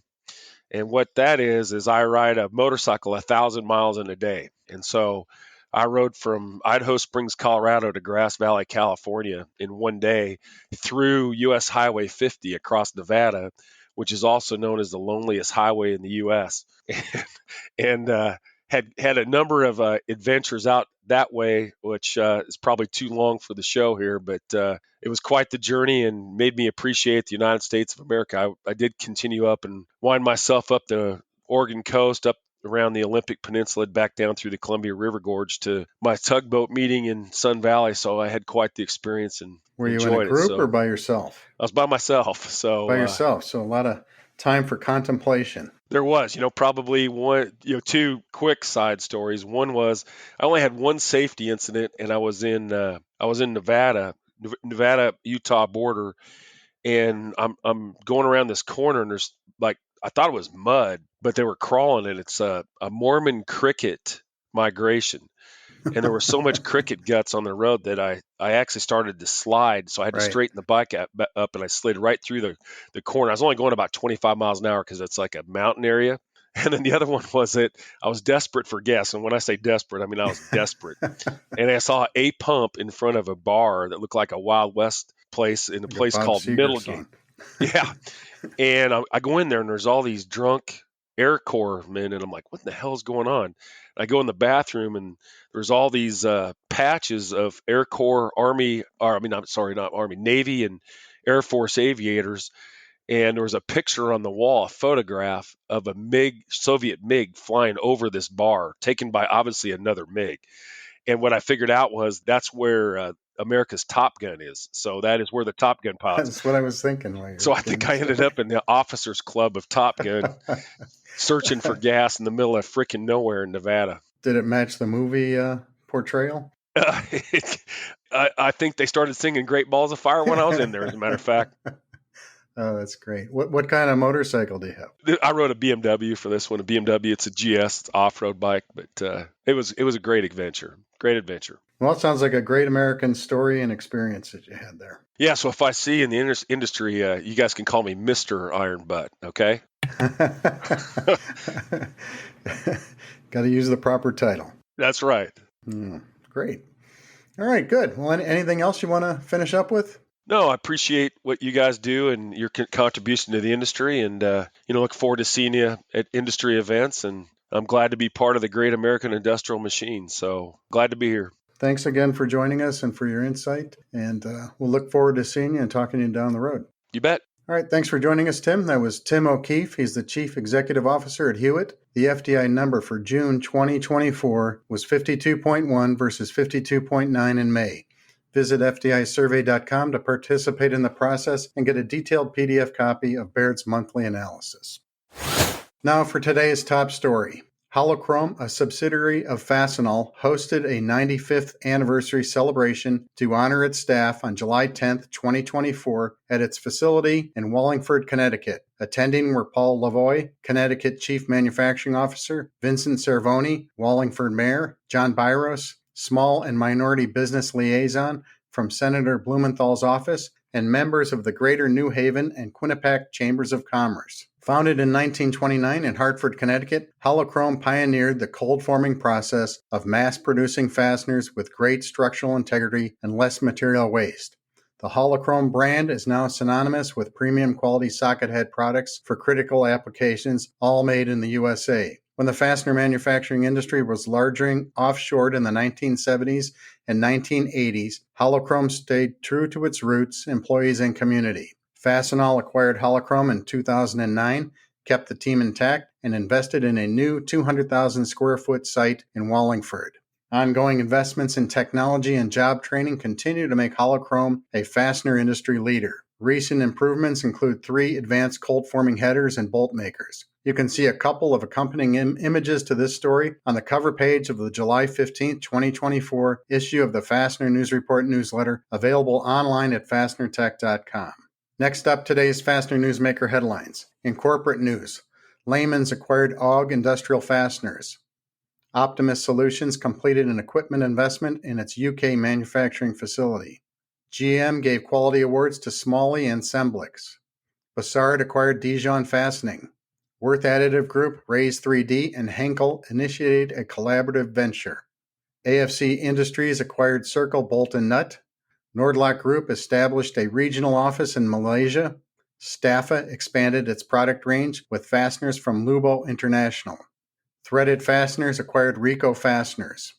Bolton partnered with FN Steel for climate-smart fastener production. Gobel Fasteners introduced new high-strength structural double-locking blind rivets. And TFC acquired Forward Industrial Products. In personnel news, Bolt and Nut Manufacturing appointed James Hobbs as production director. Advanced Components promoted Matt Loftus to Director Strategic Accounts. Brighton Best International appointed Alvaro Nahara to Regional Warehouse Manager in Chicago. Advantist Aerospace welcomed Justin Tucker as its new CFO. Spax Engineered Fasteners, a brand of Altenhof, Rank & Company U.S., added Jim Nicholson as Territory Representative, Hayden Dorman as Digital Marketing Content Specialist, and Stephanie Fayen as E-Commerce Manager. And the NFDA elected Scott McDaniel of Martin Fastening as its 2024-2025 president, Ed Smith of Worth Revcar as VP, Christian Reich of Gobel Fasteners as associate chair, and Jim Degnan of SW Anderson as immediate past president. You can get details on all of these stories and more in Fastener Technology International Magazine and the Fastener News Report monthly newsletter, both available online at fastenertech.com. Now let's turn to the back page to talk about the top fastener distributors in the USA. Modern Distribution Management, also known as MDM, reports the 2024 Top Distributors Directory, now in its 15th year, is MDM's annual ranking of the top 200 North American industrial, construction, and commercial product distribution companies by revenue across 20 discrete product category sectors. After riding the inflation wave of 2021 and 2022, distributors found 2023 to be less advantageous from an economic tailwind perspective. While inflation persisted throughout 2023 and has since, it leveled out throughout the year and led to far tougher year-over-year financial comparables. The U.S. wholesale distribution sector finished 2023 with annual revenues of $7.9 trillion, down 1.8% from the previous year, after soaring 14.8% and 20.5% in 2022 and 2021, respectively. MDM's top fastener distributor companies, one of the 20 sectors in the MDM directory, are as follows. Number 1, Fastenal Company. Number 2, Worth Industry North America. Number 3, McMaster Carr. Number 4, MSC Industrial Supply. Number 5, the Hillman Group. Coming in positions 6 through 10 is Boeing Distribution, Optimus, AFC Industries, Endries International, and Bassard. Finishing 11 through 15 is Applied Industrial Technologies, Distribution Solutions Group, EFC International, W.W. Granger, and Copper State Bolt Nut. And ranking out the top 20 in positions 16 through 20 are Motion, Field Fastener, Incora, Bisco Industries, and Kimball Midwest. You can find information on MDM's other 19 sectors of distribution coverage, as well as details on its ranking methodology at www.mdm.com. Congratulations to the companies that made the MDM top 20 in the fastener industry, as well as those smaller ones still flying under the radar, always keeping in mind the old adage, the bigger they are, the harder they fall. This has been Mike McNulty of Fastener Technology International, bringing you the Fastener News Report.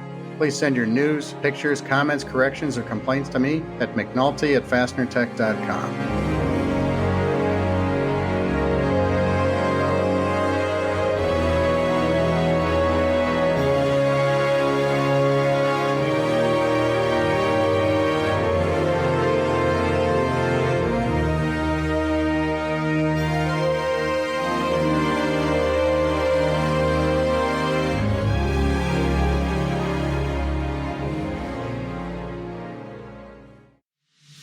BBI is now stocking Ironclad gloves. Since 1998, Ironclad Performance Wear has been the premier brand in task-specific work gloves. Born on the job site, Ironclad gloves were the first to emphasize performance in-hand PPE by using a new approach in design and construction. This revolutionary approach to work gloves, using premium-grade fabrics and a comprehensive fit system, resulted in gloves that are equally protective, durable, and comfortable without compromise. Countless protected hands over the years and ongoing research and development means that Ironclad's work glove expertise is rivaled only by its expansive range of gloves, which now protect hands all over the globe. From DIY applications to highly demanding heavy industrial applications, Ironclad's top priority is hand safety. Contact your BBI account representative for more information or visit ironclad.com. Cut the no quotes out of the equation. Eurolink is your go-to resource for uncommon and hard-to-find metric fasteners that others can't even quote.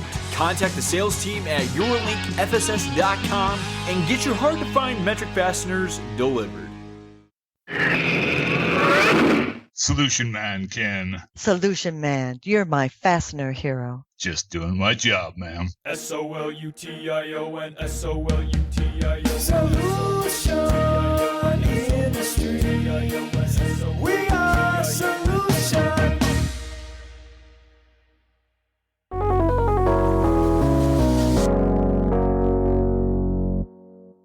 Hello, everyone. This is Carmen Vertullo with the Fastener Training Minute, coming to you from the Fastener Training Institute and Carver Labs in beautiful El Cajon, California. Today's topic, as usual, comes from a question from one of my students this time in a class that we taught in beautiful Vancouver, BC, just a few weeks ago at the beautiful facility of Fuller Metric. And we had a small class, and it was fairly intensely technical. And we talked about tensile strength and hardness. And one of the general questions that was asked was, why do we use macro hardness and why do we use micro hardness when testing hardness in fasteners, and what's the difference between the two? Well, it was an excellent question and it got us down a couple of really good rabbit holes. When I come back, I'll give you a brief explanation about the difference between macro hardness and micro hardness when testing fasteners.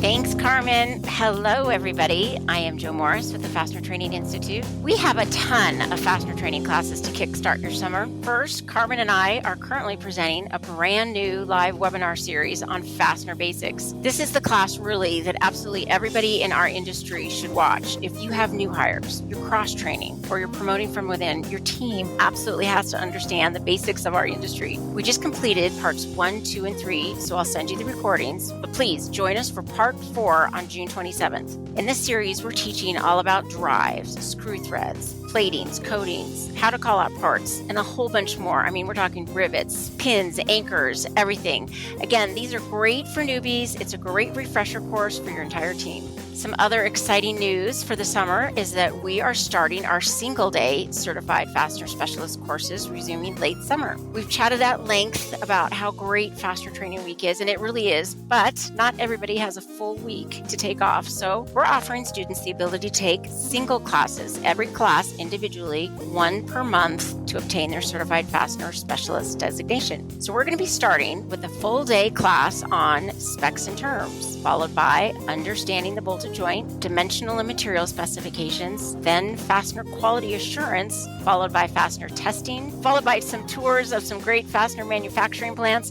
and secondary process plant tours. Again, all of our single-day classes are going to be presented in beautiful sunny California. Another reason for all of us to fly out to California. Lastly, mark your calendars for July 26th. We are co-producing a webinar with the Industrial Fasteners Institute on Understanding Galling and Fasteners, presented by Lawrence Klaus. For more information about all of these classes, all of our webinars, and any upcoming events, please visit our website at fastenertraining.com. Now back to Carmen.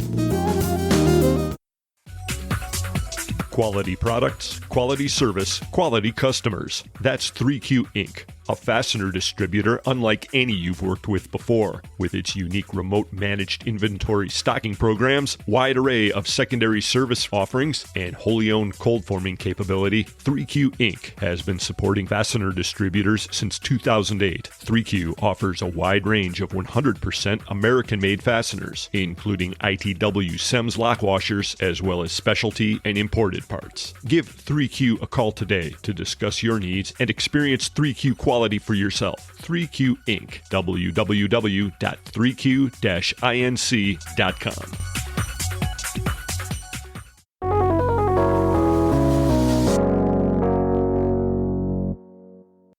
Well, welcome back, everybody. Today we are talking on the Fastener Training Minute about hardness testing of fasteners, and specifically the difference between macro hardness and micro hardness. Well, let's start with macro hardness. You all heard the term Rockwell hardness testing. Well, that is generally going to be what we consider to be macro hardness, a large-scale hardness. And what that means is we have a very large load, we have an indenter, we're going to push it into the material, we're going to measure the depth of the penetration, and that's going to give us an indication of the hardness of the material. These tests are required by virtually every fastener standard. For example, SAE J429, where grade 2, 5, and 8 come from, and ISO 898 Part 1, where our property classes 8.8 and 10.9 and 12.9 come from.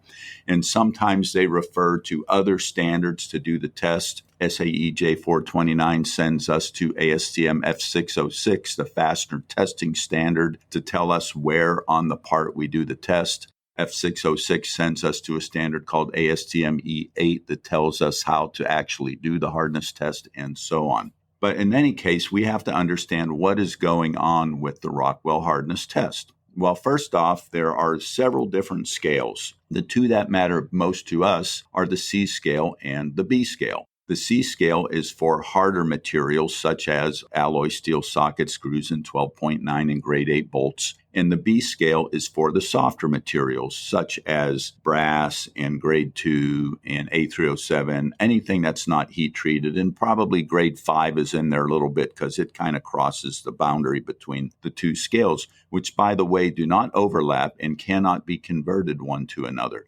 Some fastener test scales can be converted one to another, but not B and C, except at a really small area where the hardness of the C is really low and the hardness of the B is really high. But that's not important. So the C scale uses a diamond indenter. It's a little thing that looks like the end of a pen. It's a conical shaped diamond. We conduct a test on some kind of a machine that is typically going to be automated and digital, or if you have an older style, or actually they still make them, manual machine. Those are also very good, less expensive. And the machine, regardless of whether it's automatic or manual, does most of the work for you. You, in essence, put the specimen once it's been properly prepared. That means you have to have flat and parallel surfaces, top and bottom. The surface that you test on must be clean and free of debris and plating and paint and relatively smooth. Grind it smooth. Don't overheat it when you grind it. And then we apply a load, or the machine applies a load on the indenter. It's called the minor load. In the case of the Rockwell C scale, that's only 10 kilograms. That sort of finds zero. It's a way to settle everything out. Okay, now we have a starting point. Once the machine has applied the minor load, it then applies the major load, which is 150 kilograms, and that drives the indenter deep into the material. By deep, it's not that deep. It's a few thousandths of an inch. After that, it dwells for some time, and then the load is released, and the machine, with a precision micrometer, measures the depth of the penetration between that minor load and the major load. Now, the problem with that is, the deeper the penetrator goes into the material, the softer the material is. However, the Rockwell hardness number, as the material gets softer, gets smaller. So how do you go from a large number for soft to a small number for soft? Well, how they do it is they have a formula, they run it through, it gets subtracted from another number, and that's how we end up having a deep indentation, giving us a smaller final result. And the Rockwell C scale numbers start around C25 at the low end and go up to about C70 for the high end. And a high end would be very hard, like carbide, drill bits, stuff like that. Our fasteners are generally going to be in the 28 to 44 range for Rockwell hardness. Dowel pins may be up in the HRC 50, and that's how we say HRC 50 Rockwell, HRC 43 Rockwell, or 43 HRC Rockwell. Now, the other scale is the B scale, and it does not use a diamond indenter, though the principle is the same. It uses an indenter that's a very small ball. It's a 16th of an inch diameter carbide ball. Sometimes you'll hear HRB called HRBW on the B scale, and the W just stands for tungsten. It's a tungsten carbide ball. Same exact principle, except the major load is lower. It's only 100 kilograms. Everything else is exactly the same. And of course, that indentation, instead of looking like a little volcano, as in the C scale, it just looks like a little ball had bounced or hit the material. And generally, we take more than one reading. 3 readings, for example, would be averaged. There's a test called an arbitration test, where if we have any kind of controversy, we would slice the end of the fastener off and do the test mid-radius on the end that we sliced off, and we do 4 readings and average those. But generally, you can take the test anywhere on the fastener that you have access to. The side of the head, the top of the head, even the round surface. If we're going to do it on the round cylindrical surface, there's a correction factor we use for that, because that can affect the results, especially on very small diameters. So that's the Rockwell B and C scale, and that's mostly what we use for testing fasteners. Now, there's another fastener test called the Vickers hardness test, and it's called micro hardness testing, and it's much more sophisticated, much more expensive, and takes a lot more time to conduct because the preparation of the sample is intense. The Vickers hardness test also uses a diamond indenter, but it's very small and it's pyramid shaped. And the loads are very small and there are multiple loads, but it's the same scale, from 10 kilograms up to, I think, a whole kilogram for the Vickers scale. And it's used when our specimens are very small or we need to look very closely at the material. So let's say, for example, we needed to do a micro hardness test on a number 4 split lock washer. That is much too small to fit the Rockwell hardness test. So we have to take that sample of that little lock washer and we mount it in plastic in a machine called a mounter. And then we polish that sample down until we can see a mirror finish of that little lock washer. Take it to the machine, and the machine is totally automated. There's nothing a human can do in terms of applying the load. Then we have a microscope on that machine, and we have a measuring method in it. And some are manual for the measuring, some are automated. I prefer the automated one. That's what we have here at Carver Labs. The load is applied and removed, and we see an indentation that looks like a diamond, because imagine you took a pyramid and mashed it into something soft. It leaves behind a diamond impression. Then we measure the distance between the corners of the diamond. The bigger that distance, the deeper the penetrator went, and thus the softer the material. If we have very large parts, there is also a test called a macro Vickers. We don't do that very often here, but we can use a higher load. But the micro Vickers is the most common. And so it's used to test very small parts, but it's also used to test one other thing, which is very important, and that's surface condition. That is, if we wanted to know what the hardness was at the very edge of the surface of a part, we would mount and polish that again, put it under the microscope, and we can get very close to the edge of the part with that. So we can see what the hardness is at the surface, because surface hardness is an important thing that we measure for tapping screws, for example, or any case hardened part. But we don't only want to know what the surface hardness is, we want to know how deep it goes. And because these indentations are so small, you cannot see them with the naked eye. Well, sometimes if you hold the mount, angle it just right in the sunlight, you might see little reflections, but they're so small you can't see them. So we back off from the surface a few thousandths of an inch at a time, and we continue to measure the hardness until the hardness stops dropping. And at some point we're at the core hardness, and so that's how we can know how deep the case depth is, and that's a very important test for tapping screws as well.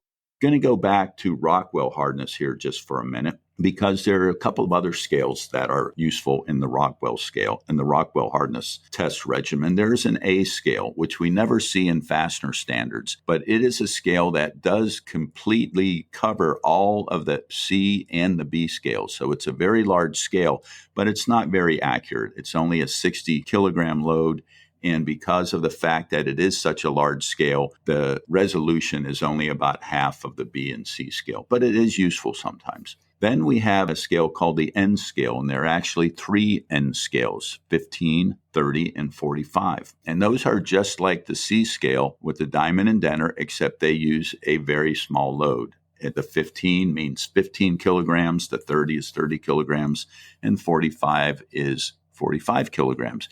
And we use this when we want to know something only about the surface or superficial hardness of the part. And this can help us to find problems with the fastener, such as carburization or decarburization. By the way, Vickers hardness is also a way to check for decarburization. That would indicate as a very soft material close to the surface. Back to the N scale, we don't see the requirement for superficial hardness in fastener standards very much, but we do see it in SAE J429. It is a requirement for grade 5 and grade 8 fasteners. Finally, there's another scale similar to the N scale, and it's called the T scale, and it uses the same 16th inch ball as the B scale uses, and the same 15, 30, and 45 loads that the N scale uses. And again, it helps us when we have small, thin parts, or we just want to see what's going on the surface. Finally, I would just say with all hardness testing, preparation is absolutely a key. You have to prep the sample well, and knowing that your readings are accurate is key. And the way we know that our readings are accurate is we always, before we use the machine, we put what's called a certified test block in it of a known hardness. And that way we can rest assured that our machine is accurate and hopefully our setup is good. Well, I hope you learned a few things about the difference between macro hardness and micro hardness when it comes to testing fasteners, and we do all of that stuff here at Carver Labs. And if you hear this, I will tell you what, if you call me up or send me an email, we'll give you a free hardness test of any type that you want here at Carver Labs, even if you want us to do it just for fun. Well, this has been Carmen Vertullo with your Fastener Training Minute. Thanks for listening.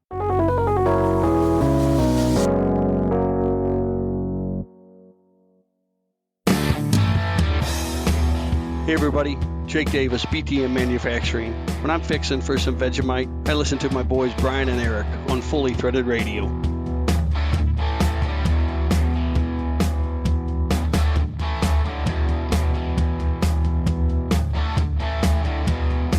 And it's feature segment time.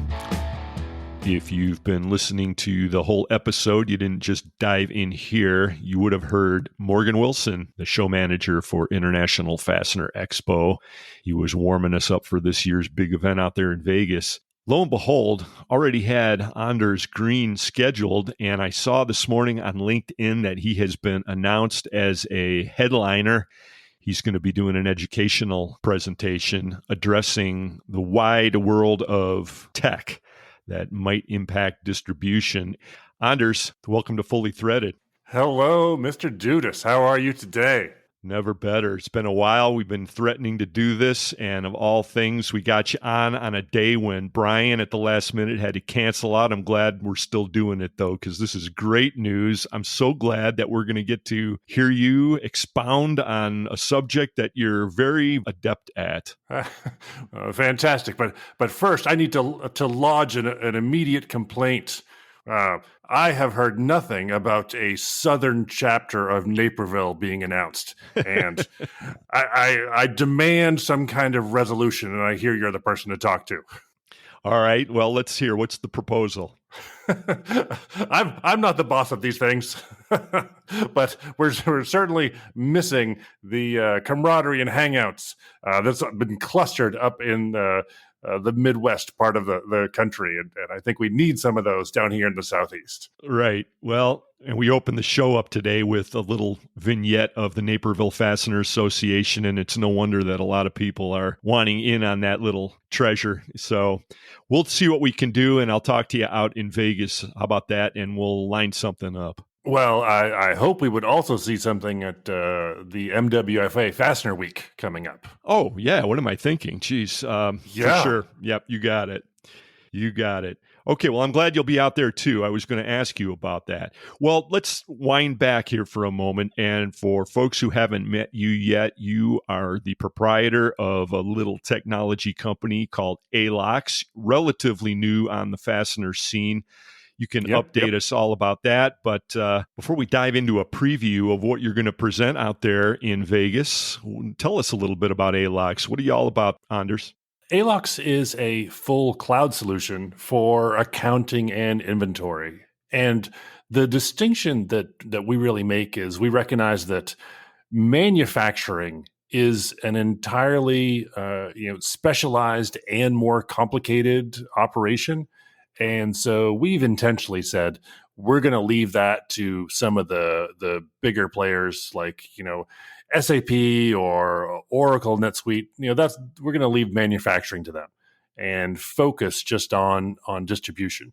And what we see is that there is a need within the space where you have independent distributors who need to have real inventory accuracy, but they're not going to have a whole IT department sitting in-house. They need a solution that works without having to have an accountant running every single screen that they're operating with. So really, more efficiency and an attitude that goes with getting things done and being fully distributed out there on the cloud. Okay, so you obviously have a technology background, and what is that background? How did you roll that all into this ALOX project? Yeah, so my training was electrical engineering with a focus in microcontrollers. So all the way back, I was writing software for the very lowest levels of technology. So, building technology for cell phones and digital cameras, all the way down at writing drivers for the silicon for that kind of stuff.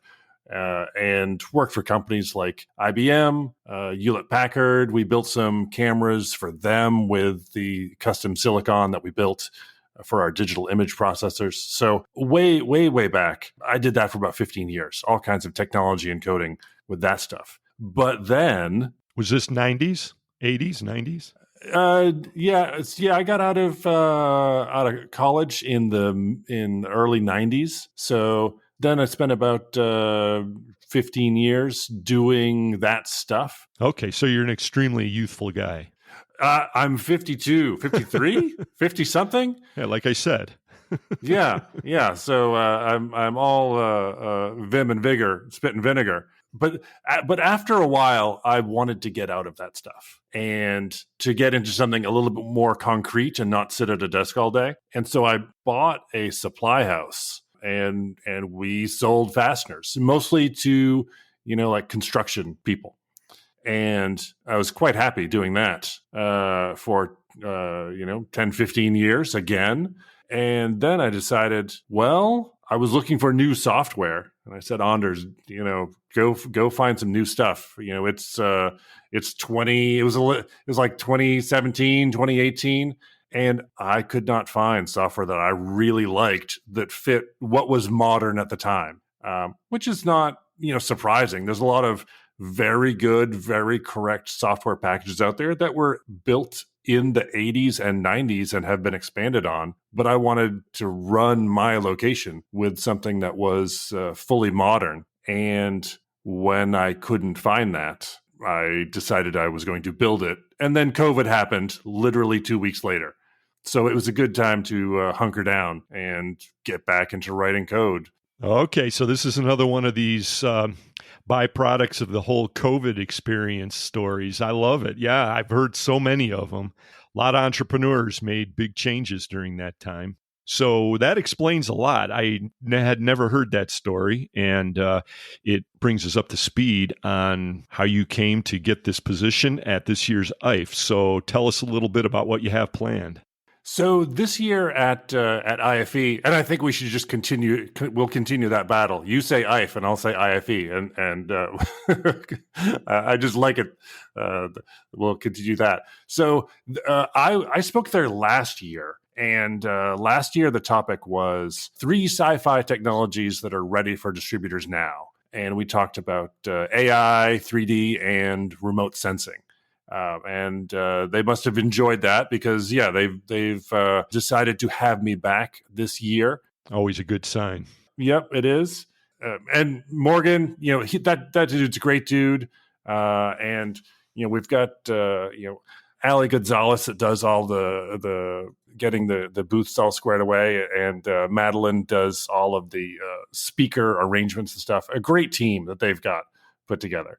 And so this year, the topic is which hyped tech is actually useful for distributors.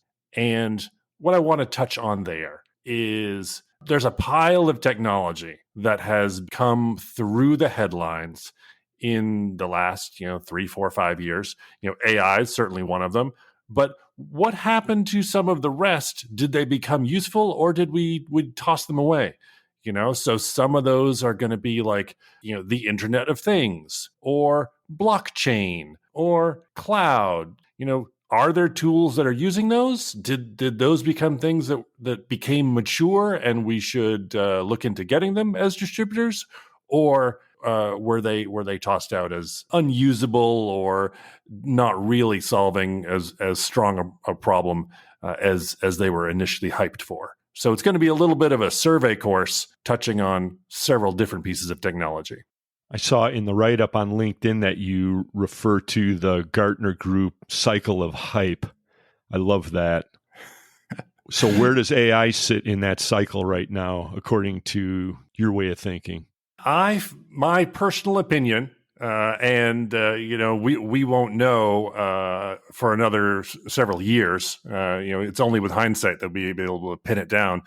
But I think we're still on the upswing. I think that we are still that the hype level is above what is actually being accomplished, which is saying something about the level of hype, because what's actually being accomplished is pretty impressive. But I think there's still a little bit of a reckoning to come with where we're ultimately going to land on the capability that's useful in a day-to-day distributorship operation.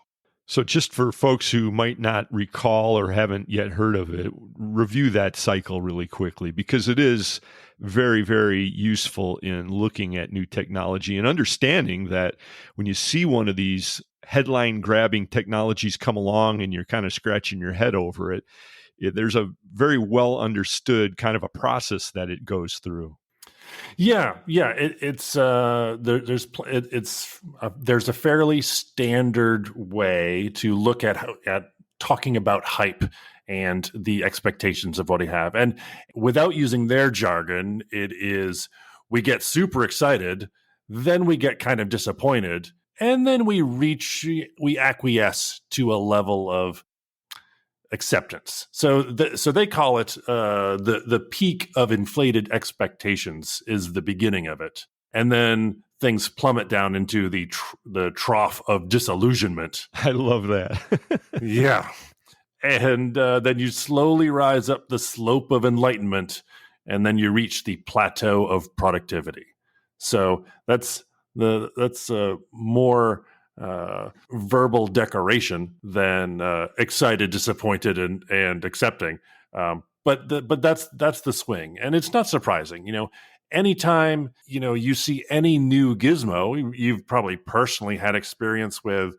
I saw this thing; it's gonna be amazing. My new cell phone is gonna be incredible. This new iWatch is gonna be so fantastic. And then you get it, and you're like, oh, well, crap, the battery just runs out, or it can't measure this, and I thought it was going to do this, but sometimes it doesn't. And then you finally come down to, it does keep time, and it does give me my notifications, and it does do some cool GPS, and it does record my heart rate, and I find that useful. But it's less than you initially thought it was going to be, but it's more than your like day 4 disappointment, right? So that's the hype cycle. And what it is useful for is taking a look at the maturity of these technologies as far as their adoption in the marketplace. And you can tell, it is everyone hyping it up, but no one's actually built anything, versus when you get to the end, there are usually several vendors to pick from that are offering these things. It is available now, not in 6 months from now. And it's a much more capable product at what it has finally been ultimately used for. Okay, so during your presentation, you're obviously going to be including AI and looking at it through that lens. What other technologies are you going to look at? Is 3D going to make it back in? Blockchain? What else? I think blockchain is a very interesting one. When that was at its peak of excitement, people thought blockchain was going to, literally destroy the financial institutions of the planet and replace it with Bitcoin and various other similar cryptocurrencies. That is no longer an expectation of people. Are we in the trough of disillusionment period at this point? Is that where you put it? I think we're actually a little bit further along into the slope of enlightenment, because it turns out that blockchain has become useful. Not necessarily, crypto is crypto, and there's still a lot of speculation there. But in some other areas of finance, when it comes to like actual database transactions and managing and verifying the existence of particular events as they occur in various accounts, it turns out that is a really good application of blockchain technology. But that's not a thing that is flashy or makes exciting news. It's a really good technical solution to what you sort of hope will never be a real problem for yourself. Like, oh no, unnamed, unverified withdrawals from my accounts were made and I can't track them down. You're like, well, blockchain is a good way to come at that problem. So I think with that particular one, I think we're headed towards productivity without excessive hype at this point. Yeah, I've often thought when thinking about the financial system and how at one point it's kind of slower than we would have expected it to be adopted, and maybe they don't want a real immutable ledger out there. That might be one of the reasons. I don't know, maybe that's just my suspicious mind at play there. I think we could put on like 7 layers of tinfoil into our hats if we wanted to discuss that. My assumption, with no real pieces of information that I can concretely cite, is that there are people with very large amounts of money that have interest and influence, that have an opinion on whether these cryptocurrencies should succeed. And I would be surprised if they were making no efforts at influence with all of their resources. I'll just leave it there. Right. Okay, so we're basically on the same page on that, I think, and that's probably an offline kind of a conversation, but people are going to get the idea here that if nothing else, technologies, they do frequently come out of the gate, at least in the media headlines, with a whole bundle of promises. And then as time goes on, some of them pan out, some of them don't. And that goes for the upsides and the downsides, we should add, because there's a lot of naysayers with every one of these as well. It's going to take over the world, or it'll never work, or whatever. So, okay, so we talked a little bit about blockchain. Anything else? Where are you going to go with this presentation? Oh, I think we'll, cloud by itself is an interesting technology to look at. And what has happened there is, even in that space, there's a lot of great uses for cloud. ALOX, we use cloud for some of its strengths. And what we have also seen lately in the last year, 18 months, is there are some compute heavy operations where those guys have pulled out of cloud. And one really great thing about cloud. It's got two things that are really excellent with it. Is if you need vast computing access, that's one thing. You need to access, many terabytes all at the same time. Super. And also, if you have the need to dynamically scale what you're doing, you're like, we have 100 people listening to this podcast, but then, Anders and Eric say something amazing, and suddenly we have 400,000 people listening to this podcast, and you need to spin up a bunch of extra servers. The cloud is also great for that. And then the third thing that cloud is really good for, and this is why we like it at ALOX, is if you want to have something where it is updated super regularly without the customers needing to do anything, and you can manage that all on the back end instead of on their PCs, it's super good for that. But missing in all of that, in those three, and this is why we've seen some movement in this space, is if you're doing stuff like AI training or super compute heavy calculations, then it turns out that cloud is an expensive way to get that done, and having your own hardware can be a better solution.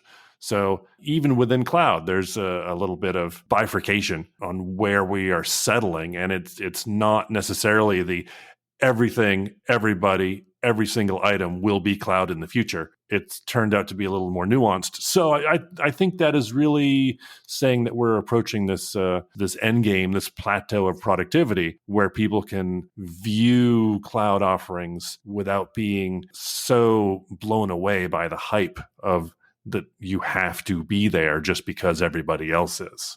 Okay, so we've established that you have a pedigree in the fastener industry and also deeply in technology. So that answers a lot of questions for people who are just becoming acquainted with you, Andres Green. And your presentation at this year's International Fastener Expo takes place on Tuesday, September 10th. That's at 1 p.m. And I think there's pre-registration. Is it required or just suggested? Do you know? As far as I know, it's going to be on the expo floor. So they have one of their speaking stages on the floor. So you don't have to come get my permission. You can just roll in, have a seat, and we'll start the fireworks and get everything going. Okay. Mm-hmm. I saw on the LinkedIn post that there's something about adding it to your agenda and registering and everything. I wasn't clear, so thank you for that. So it's one of the session presentations available to everybody on the show floor. That's cool.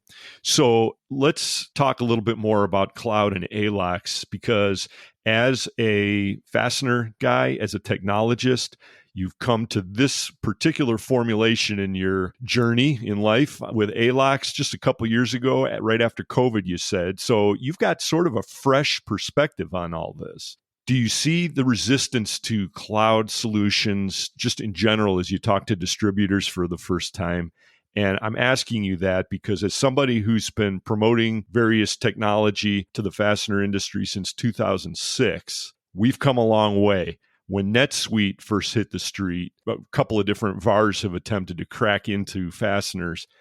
Always, at the time, big pushback. What are you seeing these days? I see there is still some, and the most pushback on full cloud that we have seen is from people that have some government contract stuff. So they obviously have some military data requirements and contracts, some of which have explicitly prohibited them from doing cloud operations. So there's sort of no way around that. And I couldn't tell you exactly what they're making. It's not that I've signed an NDA, but it's that, they wouldn't tell me. But sure, we can assume that there is certainly some small industries in the government section that are going to be difficult with cloud.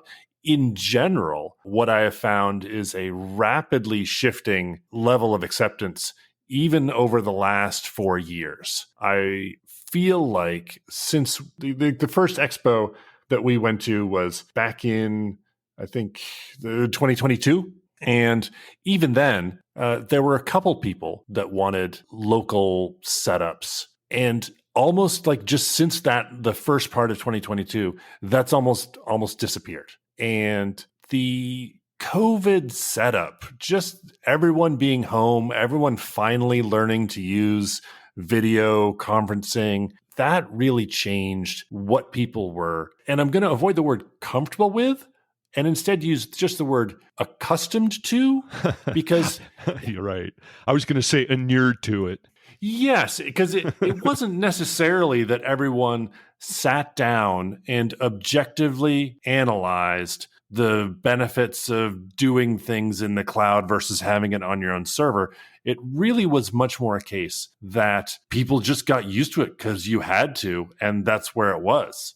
It's like I didn't decide that getting my gas and using the Wi-Fi, the tap to scan versus the swipe was better. Like it was just there all the time, and I just became used to it. And now I prefer tap to scan because it's there. It is. I didn't have to dig into the protocol and do a security analysis to have that happen. So I think that it's really, people have just gotten used to the idea that yes, so much of what you use on a daily basis is already fully cloud hosted. It's almost a little weird to have this one holdout. You're like, wait a minute. So, all of our email, all our video hosting, all of our advertising, all of our marketing, all of our networking, all of our sales CRM, all of the stuff is in the cloud. And we want to have our ERP and accounting sitting in the closet where the janitor can knock it with the broom when they're taking the trash out. Guys, what are we doing? It's just become, I think, the last holdout. And I think it's tipped, and people are now comfortable with that last piece of technology being cloud hosted because they don't want to host servers for anything else either. Yeah, I think that's a pretty fair read on it. You still got your holdouts, but that's the way the world is going. All right, so looking at the ALOX website, that's alox.com, ALOX, right? Well, you can go to alox4.com or alox4.online. So, technically, the company is ALOX Supply, and the product is ALOX 4, but Googling ALOX will get you there. And we've had people ask us too, like, what does ALOX stand for? It is a name that was very available to register. So it is not that we previously were shipping aluminum oxide. It just, has a nice ring to it, and I kind of liked it. So plus InSQL was taken. Yes, exactly. I didn't want to step on any toes. Believe me, you're not stepping on any toes. It's a wide open market. But I tell you, the thing that I took away from your website right off the bat, I noticed you got a call right there for all the P21 users, and then right below it, there's a call out to all the folks who are still using QuickBooks. So you're shooting high and you're shooting low, and I think I understand your reasoning for both of those plays. Got to tell you, there's a lot of P21 people probably in the listening audience that are out there scratching their heads saying, tell me more about this ALOX. Well, I mean, I used to be one of those P21 people. So we used that, for more than 10 years. And, it's certainly a capable piece of software. I'm not going to get too deep into that. I just ended after a good chunk of time. There were some issues that I wanted to address that didn't seem like they could be within that ecosystem. That's as political as I can get. But there are certainly some similarities there where you have rigorous accounting, you have costing of inventory on a lot basis. There's a lot of what P21 has is what distributors need. So there's no surprise that we have plenty of folks in the fastener distribution industry that use that. But yes, in my store, ALOX has completely replaced Profit 21, and my guys are super happy. So the end result has been good there. So talking to the whole other end of the market, then the folks who are still using QuickBooks to manage everything. Yeah, I like to say that QuickBooks is a fantastic piece of software if you are selling knit caps on Etsy. It's great. You've been at a few trade shows, haven't you? In my opinion, where QuickBooks falls down is when you need multi-user, and if you need multi-site, and you need rigorous inventory. So any of those three can be a real bottleneck for QuickBooks. So anyone that's been deep into QuickBooks with other people has gone through the frustration of, well, like yelling through the door, hey, can you close out of QuickBooks so that I can get in? That's a problem that some people have. I was talking to some people at the most recent trade show that were on QuickBooks, and they had two different locations, in one on each end of the city. And the implementation people said, what you're going to need to do is have literally two different part numbers, because we can't track inventory at two locations. So you need to have 20 millimeter bolt A, 20 millimeter bolt B, but it's really the same part. Like, how could you possibly then do any of your things, your predictions and all of your analysis on that? And again, here's what makes QuickBooks so great is that it'll just let you delete anything.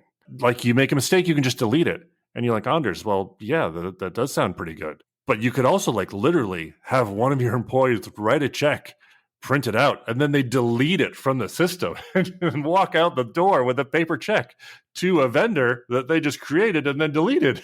And you're like, yeah, some folks are thinking that's a pretty good feature, probably. Right. Exactly. Like, if you're just one person, like if it's just you and your pile of knit caps, you can trust yourself. But again, so it's when you get to multiple people and you get to multiple sites and you get to real inventory. That was not what QuickBooks' strength was ever supposed to be. And it is very natural to jump onto QuickBooks as you're getting started. And then, later realize that these problems are now big enough problems that you need to jump to a system with more rigor. And so then you would look out to something like ALOX or some of the other folks that we also see exhibit at Fastener Fair and International Fastener Expo. That's the step up, is when they sort of reach that level. Have you deployed AI behind any portion of ALOX yet? Are you using it to bring value in any way you want to talk about? Not yet. I have here's my problem. As an engineer, I have difficulty with the statement because I have a pretty high level of what I would consider artificial intelligence. And so we have a section within ALOX that we call just intelligence. And we're building some more pieces in there every day. But there are things like customer segmentation. You can do that using a cosine similarity analysis and then a regression and grouping. Is that AI? No, it's not even, really neural networks. Will other people market that as AI? They will. So, certainly all the time we're looking at what is out there and how we might want to put it in. The most useful stuff these days, I think, is the invoice mapping. And there are some tools that are using this now. This is the idea that you can receive an email that has, say, a purchase order, and AI will automatically parse that, find all of the existing fields that it is expecting, the total, who it's from, when it's needed, what the terms are, what the part numbers are, and then map that and put it straight into your ERP. So that's the AI that is sort of, I think, the most useful that's out there right now. It's not just ERPs. Smart Cert is using that same technology to pull their certs into their stuff. And that's, another example of, hooray for the fastener industry, because they're getting on board with some of that processing. So I think there's a high bar for Anders to say we're using AI. That's just my opinion. Got it. Well, your opinion is well informed, and people are obviously going to be listening to you on September 10th in Vegas at the International Fastener Expo. also say, since we mentioned InSQL earlier, that they've got some email parsing AI technology at work in that platform too. So it's something that is beyond bleeding edge now, and it's out there. To be competitive, you got to start being aware at least of these tools, figuring out where you're going to deploy them in your organization. And Anders, you're a guy who can help distributors figure some of that out. Yeah, I think so, because, all of us, are at the end of the day, we're in distribution, it's buying something here, selling something there. And it turns out that that's actually kind of complicated. There's a lot of steps that go into that. And what that means is most of us are working on our job all day and not, reading research papers. There just is not the time for every distributor out there to also, go get a master's degree in data engineering. That's not practical. So that's why these expos like IFE and Fastener Fair are such great places to come and get a breakdown on what is the latest on these technologies and what is happening with this, that, and the other thing that you've heard about, and go to the educational sessions. I'm sure the MWFA Fastener Week, they have a bunch of training sessions also. I don't know. Do they have any that are super technologically focused? I haven't gone through that training session. Have you, Eric? Well, they've got different presentations. We did one last year, generally speaking, about AI and where it's hitting the industry.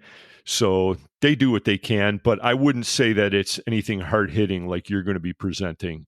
So we'll be looking forward to seeing you out there in Chicago and again in Vegas. And next time that we talk, I want to have you back on the podcast after you give your presentation out there, because Brian wasn't here. We've got a whole lot of fun stuff to talk about, everything from guacamole to fastener dogs to your true Australian heritage, which I got to find out more about, Anders. But I appreciate you being with us today, even though we sort of had to mix things up at the last minute. The Australian is one of my 3 passports that is currently active. Yeah, you're a guy who's got a lot to talk about for sure. I enjoy your posts all the time on LinkedIn, so appreciate you being on today, though. Absolutely. Awesome. Okay, Anders Green, ALOX4, that's the number 4, .online. Hey, it's Fully Threaded Radio. We'll be back in just a minute. Brian will be back, I hope, to wrap this one up.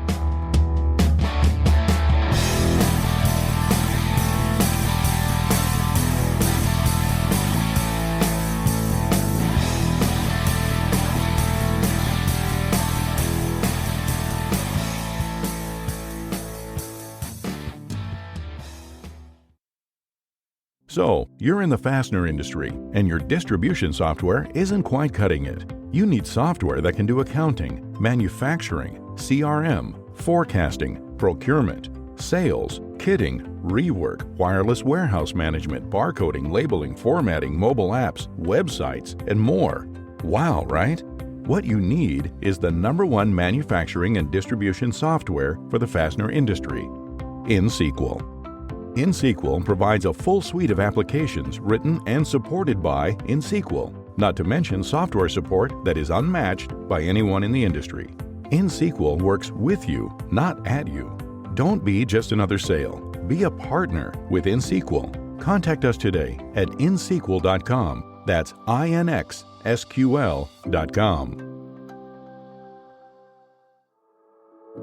Goebel Fasteners launched our brand new 18-volt lithium-ion cordless battery tools last year, and they have been an industry favorite since.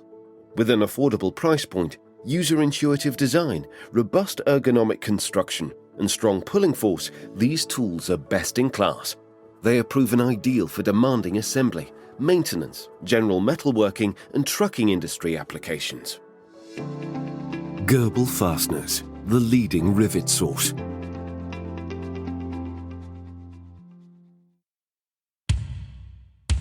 First, there was fire, and man said, "Fire good." Then there was the wheel, and man said, "Wheel good." With the invention of the wheel came the need for fasteners, and man loudly exclaimed, "Buckeye good." Buckeye Fasteners, providing quality products since the dawn of man. The preceding message was brought to you by Buckeye Fasteners and the Ohio Nut and Bolt Company, proud Fastener Show sponsors of Old Rusty Bolt Beer, official beer of the Traveling Salesman. Tell them Grog sent you. Ugh. Star Stainless domestic products are made with domestic materials, reinforcing our dedication to supporting American manufacturing. Find what you need today at starstainless.com. Hi, this is Steve Rogala with Bradley Coatings, your patch experts in the application of pre-applied adhesives and sealants, and you're listening to Fully Threaded Radio.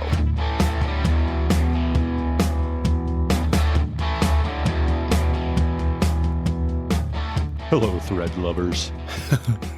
Hello. Brian and Eric back with you to close down another one. That was a lot of fun with Anders, but next time you've got to be there, Bri, because he had a couple things he wanted to kick around with you, and we played this one pretty straight. You know, he was talking about the cloud, and he was talking about ALOX and all that, and what he's going to do in Vegas, but we have some fun stuff to cover next time he's on, too, because he is a fun guy. Anders Green, ALOX. Yes, he is. We'll get him back here.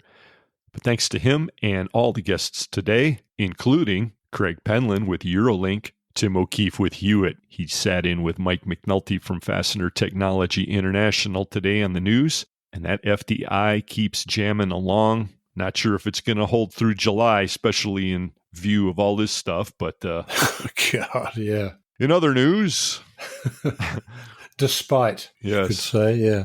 Morgan Wilson with the International Fastener Expo, and everybody who joined us for those Naperville Fastener Association interviews, including the lovely and talented Lynn Dempsey and Bob GQ Baer, our co-interviewer today. Wonder if we can recruit him for Vegas this year. Well, he probably could talk to our guys from Cambridge, because Vic usually shrinks or hides the moment he sees Lynn in the distance. He learned, huh? Wrapping it up today, we had Carmen Vertullo on the Fastener Training Minute. It'll be hard to beat that one, Carm. No pun intended. Thanks to all the guests today, and thanks to our fine list of partners. The title sponsors of Fully Threaded Radio are Brighton Best International, Tested, Tried, True. Brighton Best, Global Fasteners, Quality the First Time, Star Stainless, right off the shelf, it's Star. Fully Threaded is also sponsored by Buckeye Fasteners, BTM Manufacturing, Eurolink Fastener Supply Service, Fastener Technology International, InSequel Software, the International Fastener Expo, J. Lanfranco, Solution Industries, 3Q Inc., Volt Industrial Plastics, and Worth Industry North America, who was right up there at number 2 on the MDM distribution list. Congratulations, Worth. Yeah. Thanks for everything you do for the industry. The email address here is ftr@fullythreaded.com. Let us know what you think. Or if you have suggestions, we'll take those too. Well, as mentioned, Bri, as we close this one down today, the New Link magazine has a one-page story about Global Fasteners and their World Riveting Congress that's being held in Dusseldorf, or actually just outside of Dusseldorf, Germany, September 26th through the 28th. And this is described as a very robust couple of days of information. And let's face it, they've got some fun things lined up too, but there's a lot going on. Educational seminars, some of it specific to Global, but a lot of it just really good general information and cutting edge stuff too, both on the application and the manufacturing side. So this is really where anyone who wants to learn about rivets or learn more about rivets should really be. 100%. And as an added enticement, Marcel and the Global team are picking up the cost of this thing. You got to get yourself there, but once you arrive, they're covering it. So it says, although I don't know how many spaces are available, that it's limited space. So my guess is you're going to have to jump in there if you want to take advantage of it. Yeah. Global Fasteners World Riveting Congress. I don't know if you had a chance to zoom in on this yet, Bri, but one thing I noticed was they've got a Kenilworth truck that's going to be on display during the Congress, and it's going to be festooned with all kinds of the latest Global, I'm guessing, rivets and lock nuts. Did you get wind of this? No, but I'm still surprised it's not one of the Dutch or German-made trucks. Well, see, that was exactly why I wanted to ask you about that because, Kenworth is an esteemed name in the U.S., and I didn't know it was that well known outside North America, but maybe they've got it there kind of as a novelty because that's about as Americana as you can get. The old CBers, they used to call them K-Whoppers. Yeah, I know. Yeah. Well, you wouldn't see them. Well, I never saw them. I mean, you have the big Scania and the Volvo, and the Dutch make a big truck too, and the Germans make big trucks too. No K-Whoppers flying down the Autobahn, huh? Not that I ever saw. But then again, I didn't spend a lot of time on the Autobahns. It's a way of decreasing your life, okay?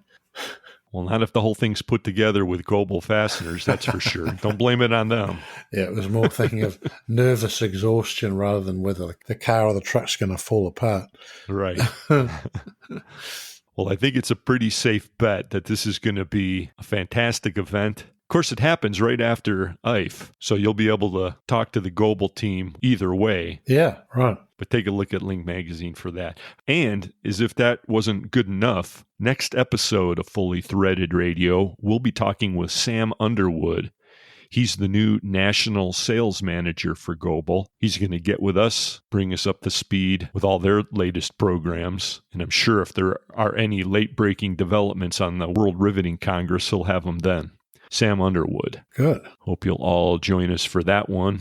And with that, we're going to put this episode of Fully Threaded Radio in the can. Sure do appreciate you joining us, everyone. If nothing else, it was a nice diversion from all assassination all the time. You're right. Of course, the way the world's going, Pry, who knows what we're going to be dealing with the next go-round, but we're here now. Taking a breather. So I'll just say for Brian Musker, this is Eric Dudas. Get out there, sell some screws, and this time some rivets too, if you can. Right. Take a deep breath. That's right. And we'll talk to you next time. See you next time, folks.